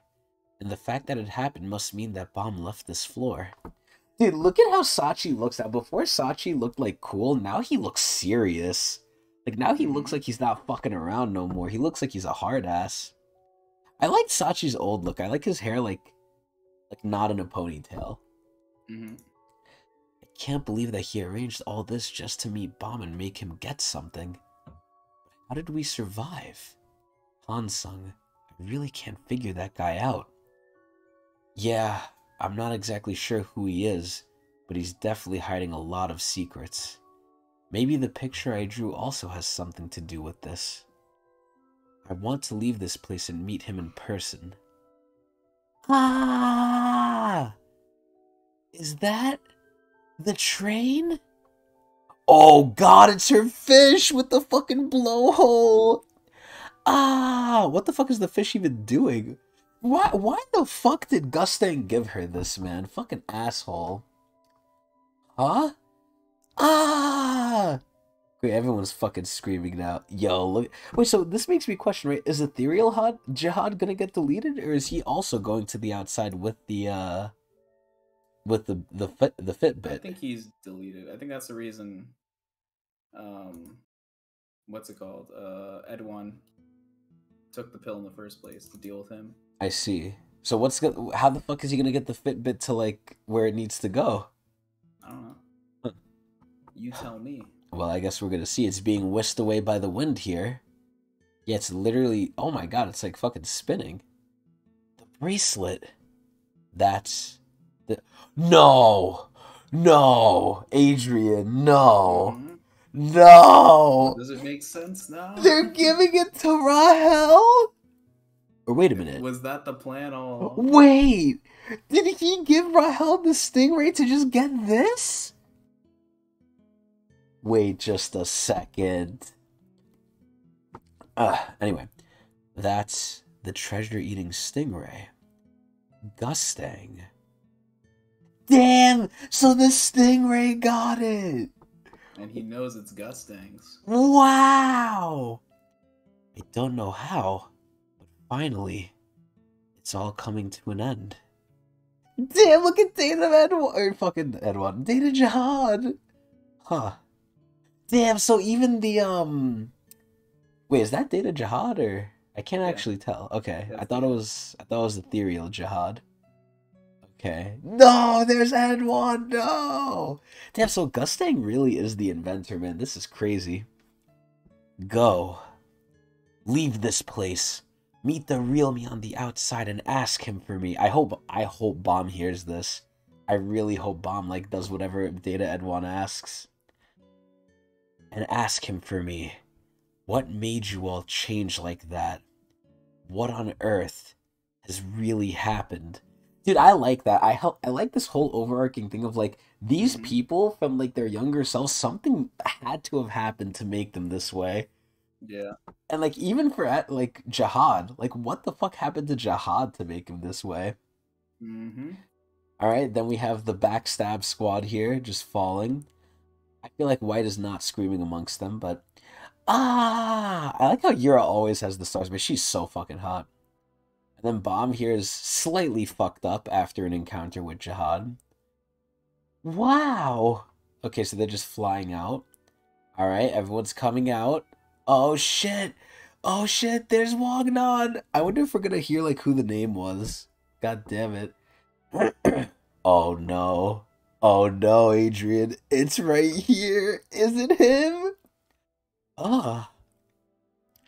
Bomb! What happened? So he made it back from the hidden floor. But, why is it just the two of you? Somewhere in the upper levels of the tower, an altar for conveying Jahad's orders. Wow, this is it. Who the fuck are these people? The altar where Lord Jahad gives us his orders. Yes, that's right. Lord Jahad is always in his palace, so he gives orders to lowly servants like us using altars. What a fucking asswipe. This is the oldest among the altars which serve Lord Jahad. You're now working here because your outstanding abilities have been recognized, so consider it an honor. Look at the elementary design. You, Charlie, the ranker. Yes, certainly, Vice Altar Director. What the fuck? Oh, damn, he has a wolf on his back. So this is one of the new characters. I'm assuming it's Charlie, bitten by Hmm. finger. But I've heard that Lord Jahad always gives 3 orders together. Is there any particular reason for that? I wouldn't dare try to interpret Lord Jahad's will. Like, look at that. They can't even question him. Like, what the fuck? Well, Lord Jahad always gives us 3 orders at once. Yeah, because of the 3 fucking eyes. And if any one of them is carried out, the remaining orders naturally disappear. Oh, whoa, what? I guess you could say that Lord Jahad gives us a choice. It feels like this is what I want, but which future will you choose among these 3 things? So now I'm noticing what they're doing. They're involving Jahad with fate now. Now Hmm. Jahad seems to either, in my opinion, and my guesses, have something to do with the future, right? Either he can see the future, he could kind of guide it, or like he has some sort of like, I don't want to say omniscience, but he definitely Hmm. is like aware of things and he sets things in place and he's not fully aware, like he can't fully tell the future, but I feel like he could see like possibilities and then he just gives people choices to see like either A if he's right or B just to like explore stuff. But So is he Huariyun then? nah, I don't think so. Is this akin to guide powers? What do you think? It sounds similar. It honestly sounds similar, but I don't even know if he has these powers. I'm just throwing shots in the dark right now. Hmm.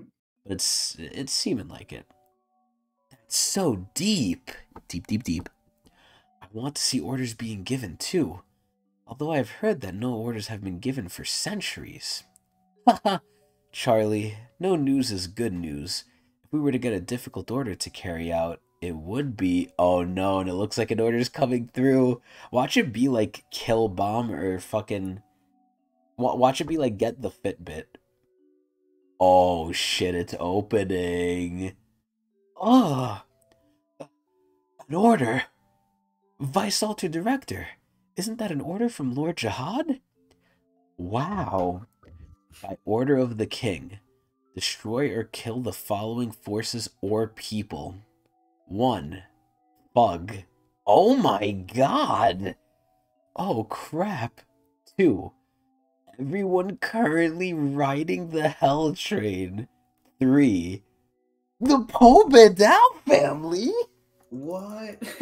What? What makes you think that? Okay. You Okay. think he knows? Alright. Ethereal Edwan talked to him. Ethereal Edwan told him Ethereal what Jihad, some. you mean, right? Yeah, fuck. Ethereal Jihad. I'm getting it a lot fucked up today. Jesus. I'm just gonna blame it on this on the sickness. Yeah, yeah. Yo, the Ethereal Jihad really ratted on them, Adrian. Mm-hmm. So let me get this straight, right? So if they do one of these, then it's fine. They don't have to do the rest. But Mm-hmm. they gotta kill Thug, which is an entire organization. So now Jihad had enough. Now Jihad's like, you know what? You guys went too far this time. Mm-hmm. Excuse me. So, realistically speaking, two of those things include Bomb. Mm-hmm. Because if they kill Fug, Bomb's in Fug, even though he doesn't want to be. And then Right. two, he's Yeah. on the Hell Train. Mm-hmm. Doesn't this also mean killing Yuri? Well, which option would you pick right now? I mean, If it you were just a depends. normal person. If I was a normal person, I I don't think want the to answer's fight a whole pretty clear. family. I don't want to fight the Pobedao family, because that means you're going to have to fight the family head, right? Mm-hmm. So I'm not choosing that. So it's between two or one. I don't think I want to challenge all of Fug, so it's just going to be the Hell Train. Yeah, exactly. How many people are on the Hell Train right now? Like a Not couple. lot. Yeah, not a lot. And what are they all for the most part? Regulars. Uh-huh. And who are part of Jihad's forces? Rankers. Uh-huh. So what do you think they're gonna choose? Blow it up. Yeah, yeah. This is an easy pickings for whoever's doing this order right now. Damn. So it's interesting because they say they give you a choice, but is this really a choice? You know? I mean, yeah, The but other two are kind of not really feasible. I mean, the you know? Pobedao family one isn't feasible. I feel like they could kill Fug if they wanted. No. I I mean, feel like they Fug could. is too elusive is the problem. Yeah, I mean, maybe could they do it effectively? No, but I don't think it'd be hard for them. I think the hard It would mode. take a long time to do Fug, like to take care of Fug. Yeah, but I think It the would hard take. mode one would definitely be Pobedao. Like, you can't even do that. Let's be Also, real. Great Shara Luzlek is ranked pretty high too. Oh, really? He's higher than some of the 10 family heads. What? Yeah.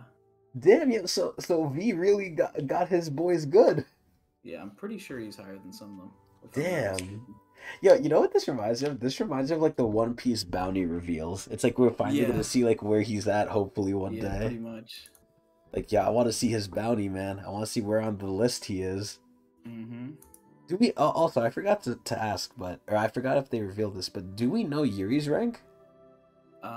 They say she's just a high ranker, which means like top 500, I think, or something like that. Okay. Is Karaka top 500? I don't know Okay. off the top of my head. Wow, this is insane, bruh. This is actually insane. So at this point, who can do this? Is it the princesses specifically, or anyone in Jihad's The forces? entirety of Jihad's forces are commanded to do this. Does that include the family? The Sure. families, I mean? Yeah. So this could be Kun, Ha, Yeah.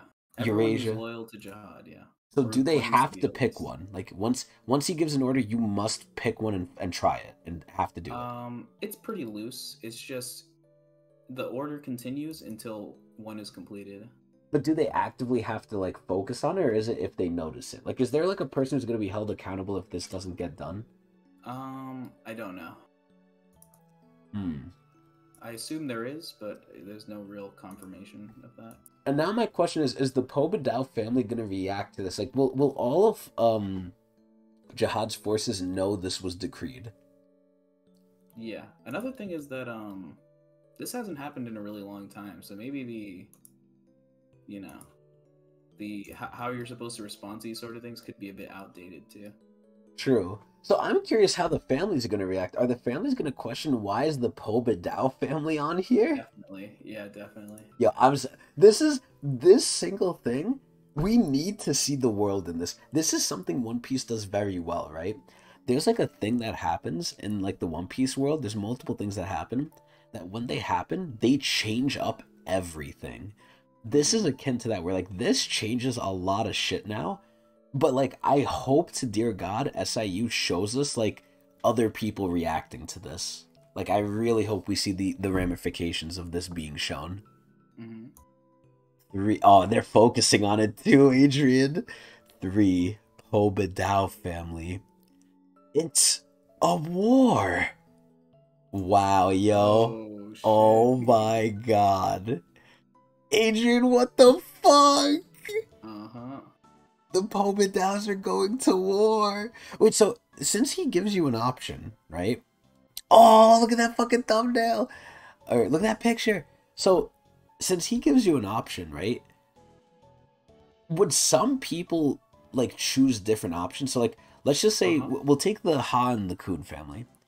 Let's just say the Ha family is like, okay, let's blow. Or no, actually, no, that doesn't make sense. But let's just say the Ha family is like, all right, we know Yuri's on the train. We like Yuri. We're not blowing up the train. Let's go fuck Pobadao. And then Kun is like, we don't care. Blow up the train. It's easiest. Can that happen? Like, can they do both of them at the same time, or try to do both of them? Yeah, yeah. So basically, Depending at on this who point, you might pick something different. It's all depending on who's reading the thing. so at this point, though, the Pobadao family has basically been like marked, like they have to Yeah. fend for themselves now. Essentially, all of them are in danger now. Even the because family head. Jihad's forces could be well, obviously not the family head, but like Jihad's forces could be going after any one of those three.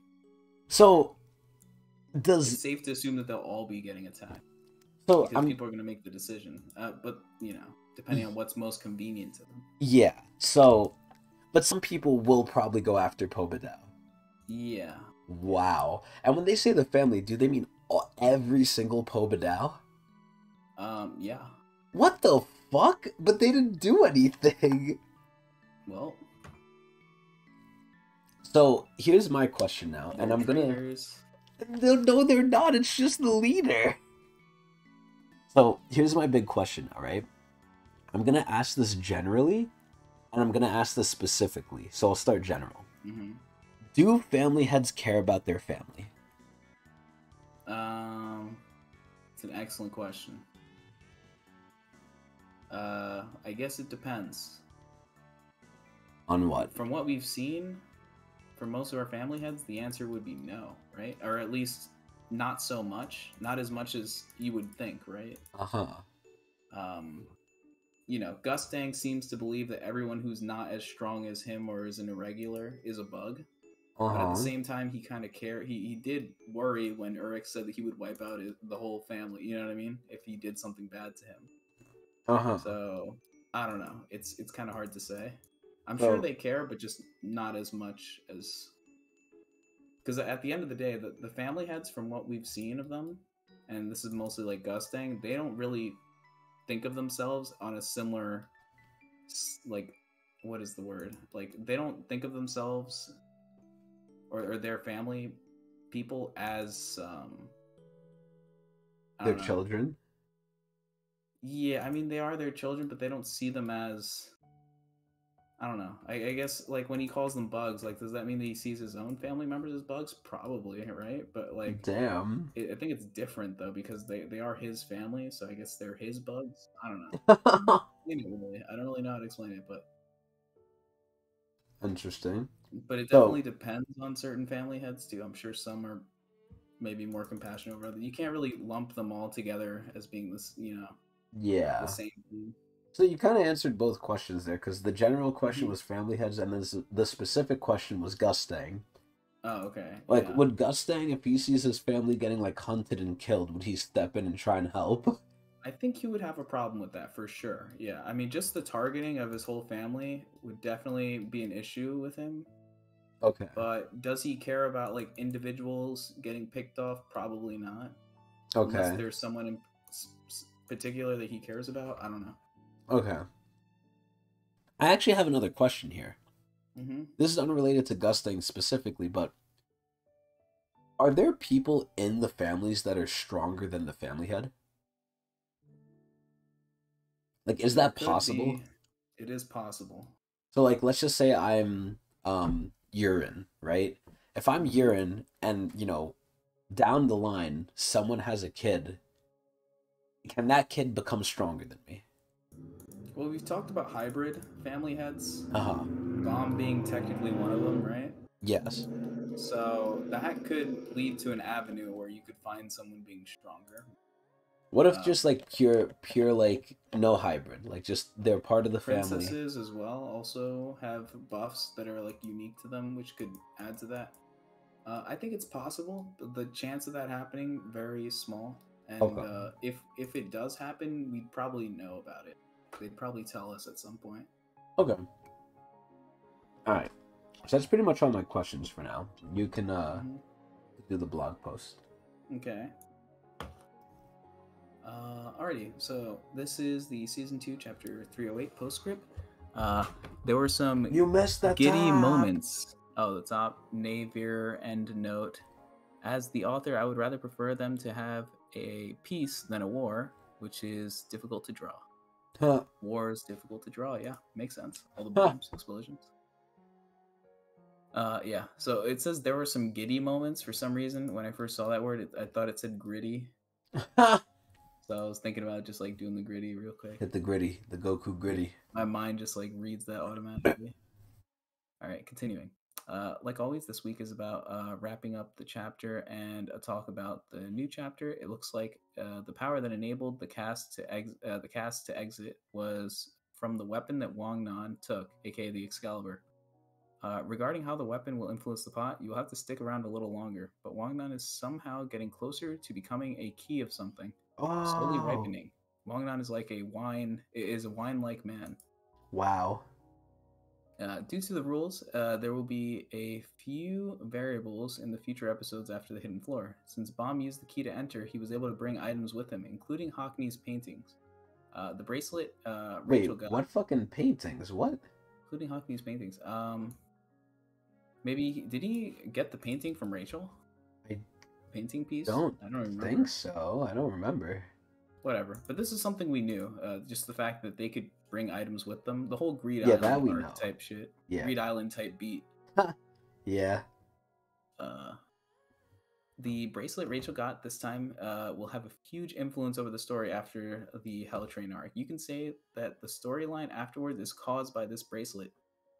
Surely there's something about the bracelet that Jahad was that obsessed over. Now I have a little bit of a question now, right? Mhm. More guesses here. So Yeah.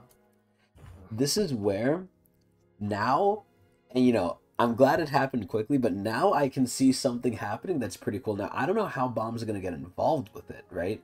I mean, technically he is, because one of the targets is Bug and the train, both of which he's literally in. But this is where I was questioning how the fuck are they going to make an interesting arc after this? Well, they pretty much answered my question because now we got a fucking war happening. This is fucking cool as shit. Anyway, that was it though. Yep. About the word war at the end of the chapter. Well. Oh wait, sorry, wait, fuck. One more thing. So Yeah. this is another hypothesis question I have now, right? Yeah. Is that what did they call it? The treasure-seeking stingray?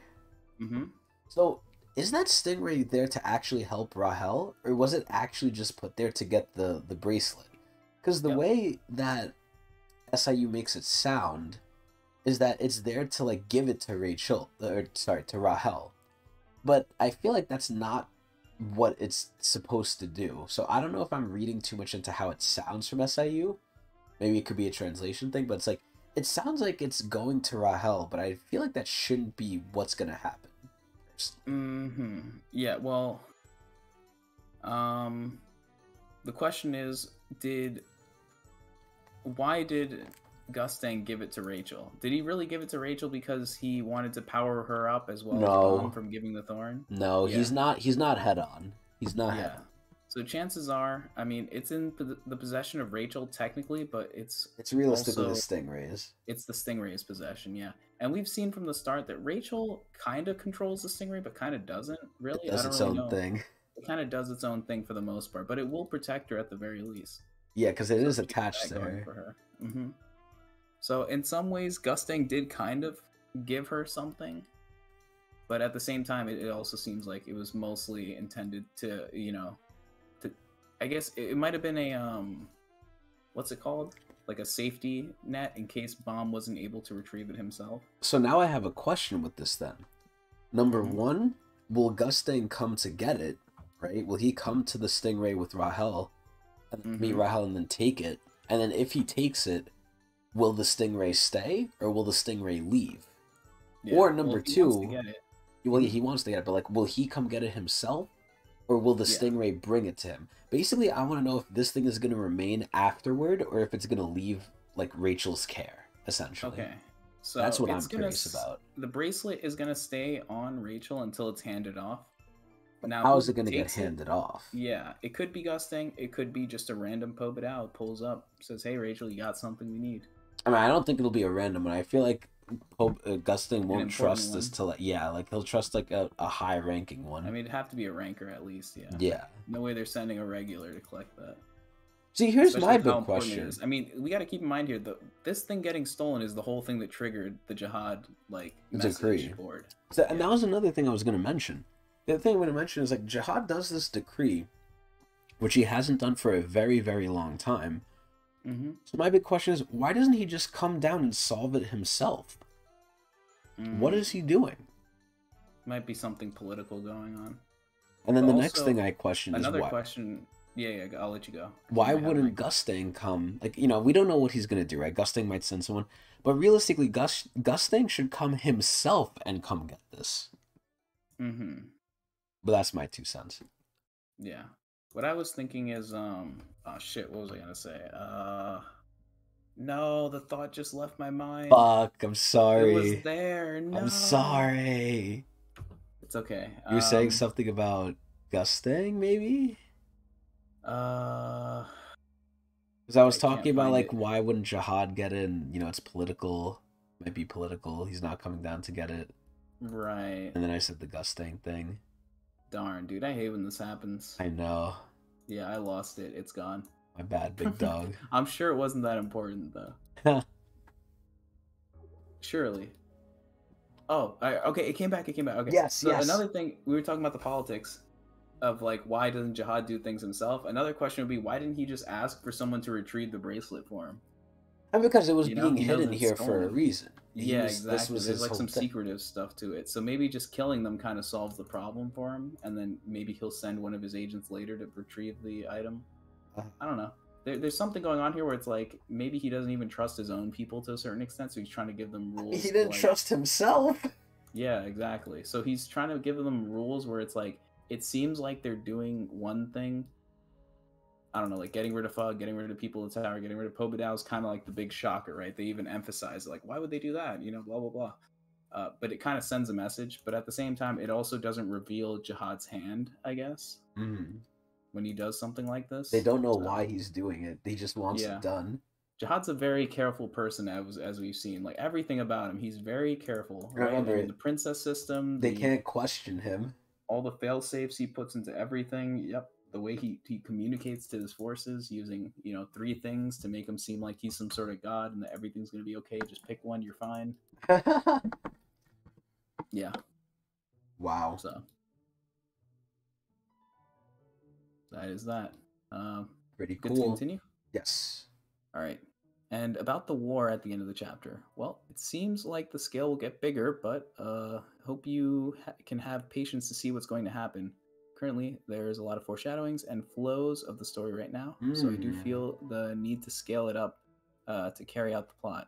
Still, it won't suddenly just increase in size. Rather, I'm planning to have a few branches spread out and join together with Bomb as the center. Always. It will be actually tough doing that, but I'll try to do my best. And if it doesn't work out, well, whatever. So I have a question here, Adrian. Mm-hmm. So now that we're getting into war and stuff, right? And as always, I'll relate this to another piece of fiction that I know. One Piece. I knew you were going to say that, yeah. Is there any sort of event in TOG where it's like after this event, the story really starts heating up where you're like, oh, now it's really getting started. Like now after this, it's like better, right? Mm-hmm. And One Piece, everyone says it's Wano. Wano, they say, changes everything. Now One Piece isn't the same. One Piece is completely different. And, I've personally been made fun of, right? And obviously, I don't want anyone to say any One Piece spoilers, but I haven't seen Wano. And Adrian's not into One Piece like that, so he doesn't even know. But I've been told as a avid, long-time OG One Piece enjoyer that when Wano came out and I didn't watch it, I'm basically no longer a One Piece fan because I can't even comprehend what's even happening anymore. They say that One Piece after Wano is completely different from all of One Piece before Wano. And it's like, I don't even know what that means and they can't tell me. So Is there kind of anything like that in Tower of God where it's like it's different or like things just really start changing or like heating up after a certain point? And I'm not talking about Um, momentarily, I'm talking about like like a permanently. big jump. Yeah. Yeah, Like a time skip sort of thing. Like it's similar to like time skips. Like you know how after time skips everything's different kind of. yeah. It's kind of like that. Is there any moment like that in Tog? Well, at the end of every season, there's usually a moment like that to kind of build up the suspense for the next season. Like we know from season one, Bomb was pushed off. We had that whole thing happen, and we're like, well, what the hell happens to Bomb now? And then we start season two as Yeah, but would Beetle. you say that the story really changed or improved after that? Like it really heated up or Yeah, well, because that's just it a different changed. shift, you We're know? noticing things are shifting kind of, but I don't think there's anything as drastic as what people would consider Wano to be like. But Okay. there is definitely shifts, and you're gonna see it. And I mean, we've noticed it from season one to season two. We kind of noticed one thing changes that like positions don't really matter as much anymore. Oh yeah, those shits are thrown out the window. And now I think another thing that's starting to change in season two that we're noticing is that climbing the tower is becoming less of the objective now, Yeah, right? that's the easy part. Climbing the tower used to be like the goal, but now it's not just climbing the tower, it's dealing with the issues that they Survive. face on every single floor, or like what they're seeing going on in these floors, and like the whole drama between Fug and stuff like that. The whole goal of the main cast is not necessarily to climb anymore, although that is what they're doing. I guess they're gonna always be doing, but it's not really something we're thinking about. And I Uh-huh. think that's kind of like a shift in some way. I guess it's like an objective shift, kind of like how Attack on Titan spoilers, uh, when they realized that the island that they were on, and that there were like people on the outside. It's like, well, what do we do now? You know what I mean? Like the Titans were us. They were our people, and we were Yeah, like it's like the trying to kill them Titans were all. the main issue. Now the Titans don't We even dealt with the matter. problem. Yeah, exactly. It's like this shit doesn't even matter. So it's kind of like that, where it's like climbing the tower is supposed to be our goal. We were supposed to go up. We were supposed to get our wish granted, but now we're realizing like that's not really the case, and there's all this shit It's going on corrupt. It's corrupt. with the 10 great families. The fact that like things are blocked off. Huh. Yeah, I don't know. I mean, to answer your question, I don't think there will be something that drastic, Damn like it. to the point where people are gonna say like, if you Because haven't watched up to this point, now it's not the you don't same. even know. Like Yeah, you're not even ready. So because there's jumps, but every yeah. week you used to do the same thing that all these One Piece the strokers did. Uh Every huh. week they'd come to me and they'd be like, "Yo, it's going crazy. Like, whoa, Uh I huh. can't believe I what do just do that. happened." And it's like, damn, but this shit's really going crazy. Hell, like it's really heating up. Yeah, a lot of the stuff. I mean, there's some interesting shit that happens. But it's within the arc, at least for me with Tower God. When I'm never telling you that things are going crazy, it's within the arc, so it's not like some like Big I don't know what thing. they're talking about with One Piece, saying that it's like changing Well, they everything. can't But tell me, like, but they consistently tell me like I feel like they're dick riding, to be honest. I But see. like, I it don't could be, know. I don't know because it could be. everyone says the same thing. Everyone says like what's happening is gonna change like Yeah, the they're all world of working One together. Piece. They're all Like working together to they're convince you to read more colluding. One Piece. Yeah, They're they're trying to like, gaslight. make sure you hype up Wano. Like maybe Wano's really No, good, it's but I don't after know if Wano they're it's what they're saying saying. now. Oh, after Wano's Wano, over, whatever. yeah. Wano's been over. Now they're like hyping up the next arc, which is Egghead. They're Yeah. telling me like nonstop, like, oh, Egghead is changing so much stuff. It's the most important arc. There's so much important stuff going on. They literally said like this week, or maybe it was last week at this point. They would say like Yeah. this, whatever is gonna be revealed in this week is going to change the world of One Piece as we know it. And I'm like, Well, they're what probably just the introducing fuck? new stuff. Nah, Yeah, they're just apparently introducing new powers or something like that. okay, New. we need to talk to Vishal and you need to see what he says because Yeah. he advocates this and he is the biggest One Piece stroker. Yeah. Like Maybe Jalik this is is like like. you. Jalik thinks it's overhyped a bit, and Jalik Uh huh. kind of knows what's going on. But Vishal, like you gotta see, like whenever you two are there, I'm gonna ask him like, oh Vishal, like tell Adrian what I know about One Piece. He's gonna tell me he knows nothing. Mm-hmm. Even though I've seen like almost 1,000 episodes. I think it's stroking too. I'm gonna be on that side. So you're on Jalik's camp. I'm on Jalek's side. I think Jalek's a smart man. Yeah. Okay. I mean, Yeah. I would Look, question that, I but think there's something to it, but I don't think it's the magnitude that they're saying. okay. Well, let's hop off the One Piece for now because we're still Yeah, in yeah. Tog. This is a But Tog episode. yeah, but yeah, like so there's nothing like that in Tog where it's like, So oh, we're this talking is about like jumps, crazy. narrative Yeah, jumps where things shift or whatever, like paradigm shifts. fighting or like the way the story is told or what happens Yeah. in it. Does it heat up? Like I'm talking about like anything. Um, It doesn't have to be like Like this war is like a big thing. I know it's gonna end, but I'm talking about more of just like maybe pacing, maybe fighting. Is there any sort of big jump anywhere? Maybe. I mean, I'd say there's a few jumps. I don't really know how to compare them to these other things though, because You first of don't all, I even know haven't the seen other these other things. things Yeah. yet. But another thing is that at this point, when we started getting into season three, around mid season three up to whatever we are right now. Like we're not, I don't know if season three is close to ending or whatever, but like middle of where we are right now in season three, Uh-huh. like I was reading them week by week, and there's kind of like a different feeling you get when you read things week by week instead of reading them continuously, You because the wait, you story feels kind of theorize. staggered, and it kind of like messes up your point of view. Like you forget things and whatever, and the story feels kind of detached. Yeah, it is So longer. it's harder for me to get like a full grasp of like what's going on, which is why this reread has been really helpful. Uh-huh. You're seeing it Especially in when we get to the later context too. chapters. Yeah, like I get to see everything all together more continuously, which I think would be more helpful. Because the big thing you said was like when Baum was in his like personal world, and he drew the Hmm. line and he said like, "Oh, I'm gonna decide my path or whatever." Like you were Yeah, like, "Oh, this is like big." Like you yeah, you you stopped and you pointed it out like this yeah. matters, The reason I point it out is because a lot of these things, SIU seems to plan things a lot in advance. which is something that Uh, Oda does too. yeah.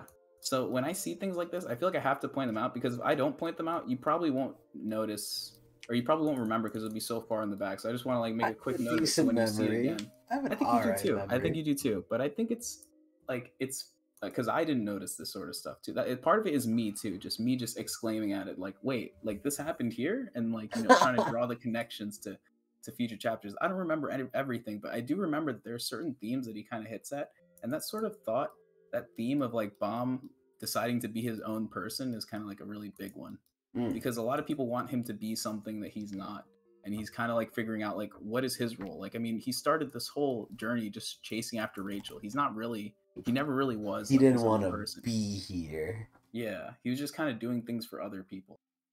You know So what's ironic about this? So yeah. when I wake up, right, and this is a little anecdote here. When I wake up, I go on TikTok, and the first Hmm. thing I saw on TikTok was like this illegal live stream because TikTok can't moderate everything.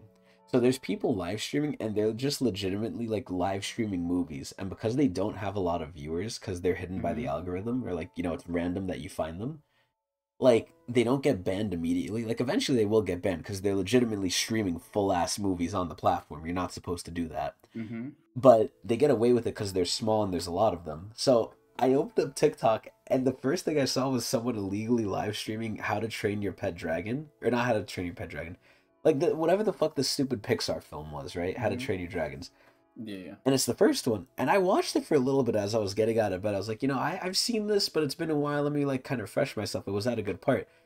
And it's kind of the same thing with Hiccup. Hiccup, the main character, he Hmm. grows up in a Viking village. Everyone's killing the dragons. They have to kill the dragons to live because they're fighting them. And Hiccup's like a fucking weakling. He's a wiener. And, he's like a nerd. He's not a jock. He's been told he wants to kill, like he should kill dragons. That's what makes you cool. That's what makes you accepted.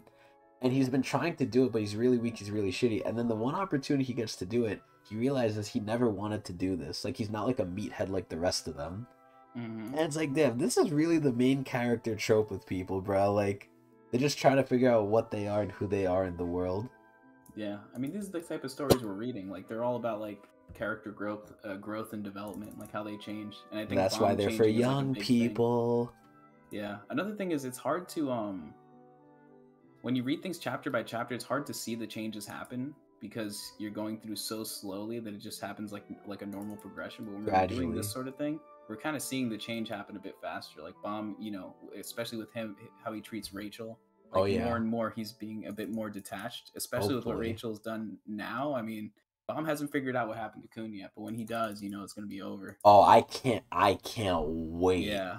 I can't wait to see that. Because I remember I And we always already saw in wanted the this to Hell Train. happen.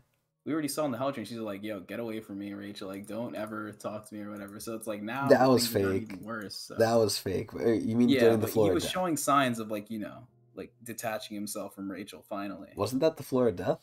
Yeah, the floor of death. Is that what I said? You said Hell Train. Oh, I said the Hell Train. Oh, okay. Yeah, I meant the floor of death. Yeah. But he stopped because remember I called that bomb version like Chad bomb, but Mm-hmm. he only had that for the floor death because after that he returned to normal. Like Right, right. But he we're didn't seeing really like signs like he's kind of nut, like he's pushing the needle to the other side. You know what I mean? for a bit I thought he was, but I don't know if I agree that he's still doing it. Just because he goes one way and then comes back doesn't mean that he didn't make any progress. It just means that like I don't he's know. kind of somewhere in the middle. Maybe. I mean, we got to see. I'm excited, right? Because I always asked you in the past, like, oh, Mm-hmm. if Rachel and Kun were in trouble, who would he help? Mm-hmm. And like, I didn't know the answer to this shit, like how Bomb is. But now it's like they're actively against one another, and he kind of knows like they want to kill each other, right? And Mm-hmm. Kun says like he needs to do it in the background, like he's not gonna say anything to Bomb because he knows Bomb is gonna try and stop him. So he's trying to like he is doing it for Bomb's own good, but he has to kind of like sneakily do it because he knows obviously Bomb's not gonna let him, right?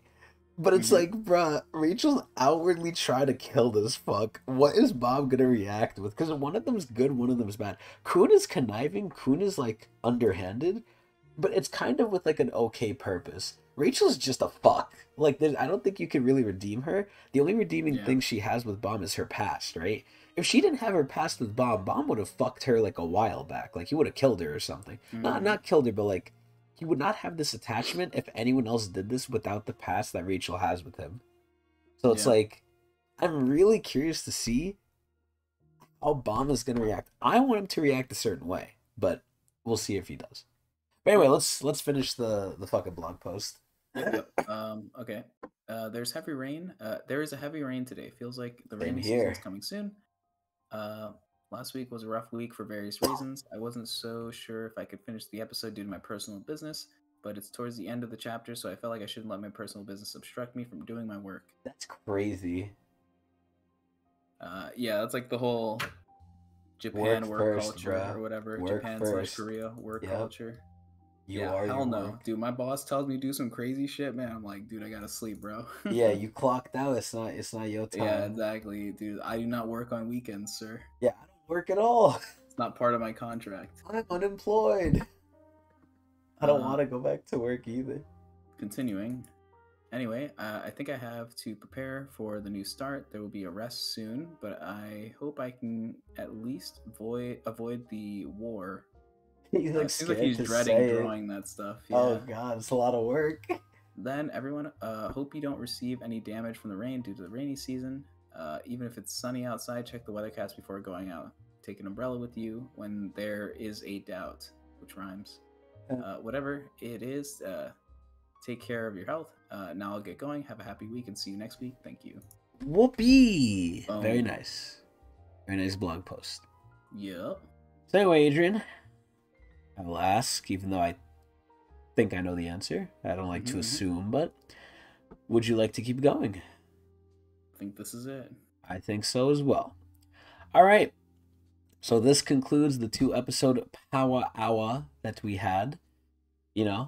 And don't think we forgot about the special addition to the episodes we're having now. I'm sure all of you answered the question in the last episode. And in case If you they didn't, got this far. yeah, if you get this far, you were a real one. But I'm sure everyone answered the question. If you didn't, go back to the last episode, rewatch all of it, and get to the end. And you'll notice we've added a new addition, the question of the day / episode. We don't really know what to call this. If you have any ideas or do you have any cool suggestions, please let us know. But this is where we're going to ask a question to the fans. We'll both answer it, and we'll hopefully see your answers in the comments. And also, if you guys want to have us ask any questions to the rest of the audience and to us that you want us to answer on the video, please let us know, and we may include it if we like it. So, the question of the week for this week's episode of Tog. This is one, because last week's one was who was your favorite character up until that point. And obviously, I'm going to reiterate this as well. No spoilers, please. I don't really think I need to say this, but just in case there's new people, no spoilers for future episodes, up until the point we are now in the story. You might have someone you like after, but keep it spoiler-free for us, please. Well, for me, basically, because Adrian's the guide. But the question for this week is my personal favorite question. And that question is, who is your favorite Tog wife? So I will let Adrian go first in answering this question. Yeah, this is a hard choice. I feel like everyone has at least like 2 or 3 off the top of their head that they got to pick between. That's true. It is so hard, dude. I will allow you, Yeah. if it's hard, because I know for me it would be hard. I will allow you 2 wives. I will allow you the harem. Nah. I'm gonna keep it OG. I'm just gonna pick one. I'm gonna narrow it down. All right, respect. All right, so respect. So for me, the people I'm thinking about right now, I'm probably thinking Yuri. Okay. Yua. Yua, okay. Yeah, I like Yua a lot. Who you'd want to get with? So essentially, like, I'm asking you, who would you want to marry? The waifu. Yes. Oh, are we thinking about like life too? With yes, them or something? everything. You're marrying Wait, them. then Yua would be awful then. You're I thought we were just talking about best girl. No. I'm talking about marrying them. Who's your favorite Tog wife? Okay. Who do you like the best that you'd want to Well, that get changes things. That I thought we were just like just picking best girl. No. Of course, I mean, the assumption is they like you too, right? Yeah, because Yua would be awful because she's like, she burns everything. I mean, she's gotten better with it. She's cool though. Yeah, I like her, but she's it's been confirmed that she can't cook either, which is kind of not helpful. Wow. She can't cook. Yeah. Which sucks because I can't cook either, so I mean, cook. I kinda can, but you could bake some bread. Yeah. All right. Well. Or I guess to make it simple, it's just who's your favorite. I guess we could just restrict. You can answer either or. You can only answer one, but answer either or. It's up to you. Who'd you want to marry or your favorite the variety. Girl? You're like Jahad right now. Yeah, giving you options, and then you only have to answer one. Yeah, I don't want to be Jahad, slay man. The Pobedao family? No, it's not. Okay. I don't have to answer the question if I slay the Pobedao family. Yeah, good luck. Good luck trying to do that. I'll try. Gustin can literally look at you and, like, do shit. Crazy. I think I'm going to say Yuri. Yuri? As, like, best girl, probably. Because I like how protective she is of her people. Like, she is the barrier from, like, Bomb and the outside world in terms of, like, rankers and stuff like that. She's his bodyguard. Yeah. And kind of since day one, too. Especially, like, in early, like, I mean, she didn't pop up a lot in Season 1, but all she did in Season 1 was basically, like, caretaking for the regulars. And she kind of still does that. She's the mom. She doesn't pop up that often. Yeah, she's like the mom, and I respect that. That's kind of like what I do with my siblings. But you are the mother goose, yes. Yeah, so like in early chapter, she gave Bomb the Black March. Crazy, by the way, crazy that she gave that to him. Helped him with a lot of stuff, finishing Hedon's test, and eventually gets it stolen. But then when she pulls up back at the last test to retrieve the Black March, she saves Endorsi and Anak from the bull. And what's his name? The rice ball guy. Ren, Lopobia Ren. Yeah, Ren. Yep. So that was sick, and then now we have them defending from Karaka too. I guess if we were picking guys too, Evan would also kind of be in this too, because whenever Yuri's there, Evan's also there defending the regulars. So I kind of like both of them, but we're just talking about girls, so we're picking Yuri. Yeah. Also, she's badass. We might have a future. Fights, just punching shit. I'm a huge fan of that sort of fighting. Like the Haas are cool as shit to me. They just brawl you. Yep. Yeah, we might have a future episode where we ask for the men, but for now we're restricting it to women, unfortunately. I know everyone's eager to get their opinion out there, but let's focus it.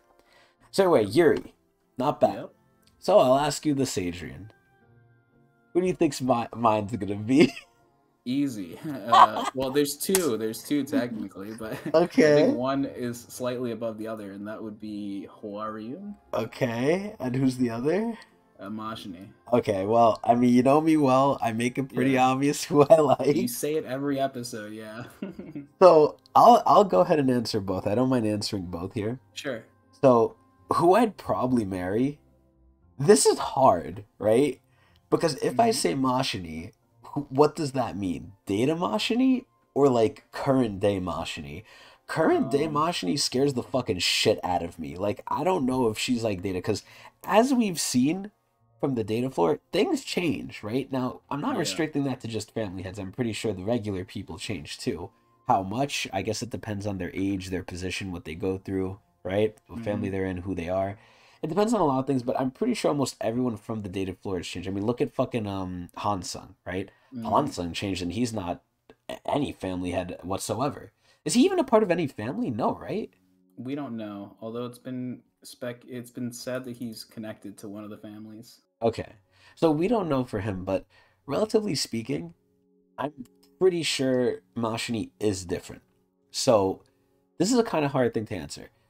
In terms of best wifey, it's honestly hard. I think Mashini has like stolen my heart because like Data Mashini, again, her breaking the illusion that she was scary and her not being scary when she wasn't, like she was like shy and be like, oh, don't say that about me, you know, because Hmm. I forgot what his name was, Marco, I think. Hmm. Marco was Yeah, like that's his name. glossing her, and again, I imagine Mashini as like the person who takes no nonsense. Like she is control of everything. If you disobey her or do anything, like she'll punish you. I can imagine her blinding Reflejo in his village. I can imagine that with how she kind of portrays and carries herself. And to see her be like a nice, cute girl that's just shy, albeit strong as shit, it really fluttered my heart. It really did. I pray to all that is holy, maybe even Jahad, that like actual Mashini is like this. I really hope. Because Yuri got scared when Mashini called her. And Mashini used to be nice, but Hansung used to be nice, and now look at him. So, in terms of best girl, oh man, see, this is hard. So now there's a third dark horse here that I forgot to mention, and it's Hmm. in Dorsey. I love different things about all of them, right? I mean, listen, I love almost all the Tog women that like bomb, but like, they all have their specific flavors, and some flavors go into my preference. In Dorsey, taking bomb and like freaking out, like I will never forget that scene. Her freaking out over like Bomb not wanting to help her and like her contemplating stealing his name because she didn't know what the fuck to do. I like that her reaction was, I will subjugate you. Like I will force you to help me. Not I'm gonna fight you. No, I'm gonna make you mine. Like that Hmm. shit is hot. Like maybe I might be into some weird things. I don't know. Maybe from what that shows. But like, bruh, and Dorsey taking bomb was like super fucking cool to me. Like she was freaking out. She's like, you know what? No, I'll make you my slave if I have to. I was like, damn, bro, she really about to make Bob do what she wants. I think that's Yeah. fucking hot. So it's hard, man. Fuck. I thought You this would be forgot Elaine easier. too. You got Elaine too. I know We talked I about can't before the think about Elaine. episode. I can't think about them because they're hot too. I can't because oh my god, now Elaine's a good one. Okay, now Elaine's in the running because she's like a perfect wife. She is so loyal. Elaine is so loyal. Like she literally sacrificed her happiness and her life to fund her shithead family, which didn't even care. Like, and Hmm. she knew they didn't care, and she still was a slave to them. Like if Yep. she was your wife, she would be one of the perfect wife. The only thing that she loses points on is power. Like I love Yeah. power as much as I love personality, and she has the personality. Kaiser is the perfect woman. It's just she's Hmm. not that strong, which is sad. So this is where I mean, but she's stronger than someone like Huarun for sure. yeah, but Hwaryun's just different. Huarun's like support. Like it does. Oh my god. Okay, I all don't right. even think strength matters all that To me, much, it to be honest. matters. It's To me, it okay. matters. Like if we're talking about marriage, it matters to me. Okay. So Sure. all right, to kind of stop pussyfooting around, Mm-hmm. I Mm-hmm. think, and this is under the guise of they love me, right?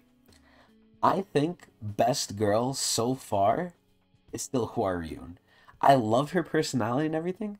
I just don't know if I'd marry her because she's weak. That is literally the only thing holding her back from me marrying her. I think Hwaryun is best girl, Yeah, she hands gets down. captured a lot. Yeah, and that's kind of a negative, but it's because she's Mm-hmm. weak. But regardless of that, her looks drop dead gorgeous. Like I love her. I love the personality that's like uninterested, aloof, and like sort of. I don't want to say stoic, but like they're reserved, but like they kind of like it looks like they're annoyed when they're not. Like they're Mm-hmm. exasperated, kind She's of. dry. Yeah, she's Dry. dry. Yeah, she's dry. Like she likes Bomb, but she sounds like she's annoyed at him, even though at the Mm-hmm. end of the day she likes him, right? I think that personality is super cool. It's just she gets points for being weak. If she was strong, I'd marry her in an instant. But the marriage certificate definitely goes to Mashini. My fear will not be like being, or like my fear will be being here by my cock. I think Mashini is just the best. Like, God, I wish Hwaryun was strong. Mashini, I'd marry. Hwaryun is best girl. There's my answer. And that's it. Yeah, I think the Reddit boys will agree with you. I remember the Reddit post I saw where some guy was like, he introduced his Reddit post with something completely unrelated to Mashni by saying, "First of all, I'd like to say I love Mashni," or some random shit like that. I forgot what it was, but Yeah. it was funny. I wish I could find that Reddit post again, but it's so far by now. I mean, Yeah, a lot of I have an Mashni fans idea. out there. Hold on, let me see if I can find it. How do you spell Mashini? I don't know actually. Let me see. Fuck. How the fuck is this not in our messages? Okay, I got it. I'm gonna send it to you. Oh, you found it from our DMs? No, I found like how to spell Mashni. Oh. Send it to you. Maschenny. Yeah, I can't find it in our DMs. That's crazy because I know Darn, we've I did talked send it to about you, it. right? Yeah, you did. Darn, dude. You sent it If to me only multiple prepared ahead of times. time. I've known we did. Yeah. You know what we need to start doing? We need to start pinning stuff. Oh, we can do that. Yeah. Oh, Yeah, we okay, can start yeah. pinning stuff. Yeah, we'll do that. But anyway, yeah, so I remember the post. The post was hilarious. Adrian saw this shit, and it was about, like, again, some lore thing. And the guy literally just started with, like, he was like, oh, first of all, I love Mashni. And then he just, like, talked about, like, his actual Some topic. random shit, yeah. It's, like, it's so funny, bro. People, me and people got similar likes, and that's where great minds think alike, man. That's all I gotta say. Mashni unite. Mashni lovers unite. But either way, that's going to be the end of the episode. I hope everyone enjoyed. Adrian, do you have any other lasting pieces of advice to give anyone out there? That's it for me. All right, and that's it for me as well. We hope you enjoyed. We do this every week live on Twitch TV/Tecnics channel. And if you don't know what time we're doing it, because we sometimes do it on Fridays, on Saturdays, on Sundays sometimes, we'll see. I post about it on Twitter, twitter.com/Tecnics channel. You can see when we go live there. But anyway, if you somehow miss it because you're sick, dying, or dead, you can always see the VOD at a little bit of a delay at youtube.com/Tecnics. Anyway, that's going to be it. I hope everyone enjoyed, and we'll see y'all next week, God willing. Jahad willing. Eee!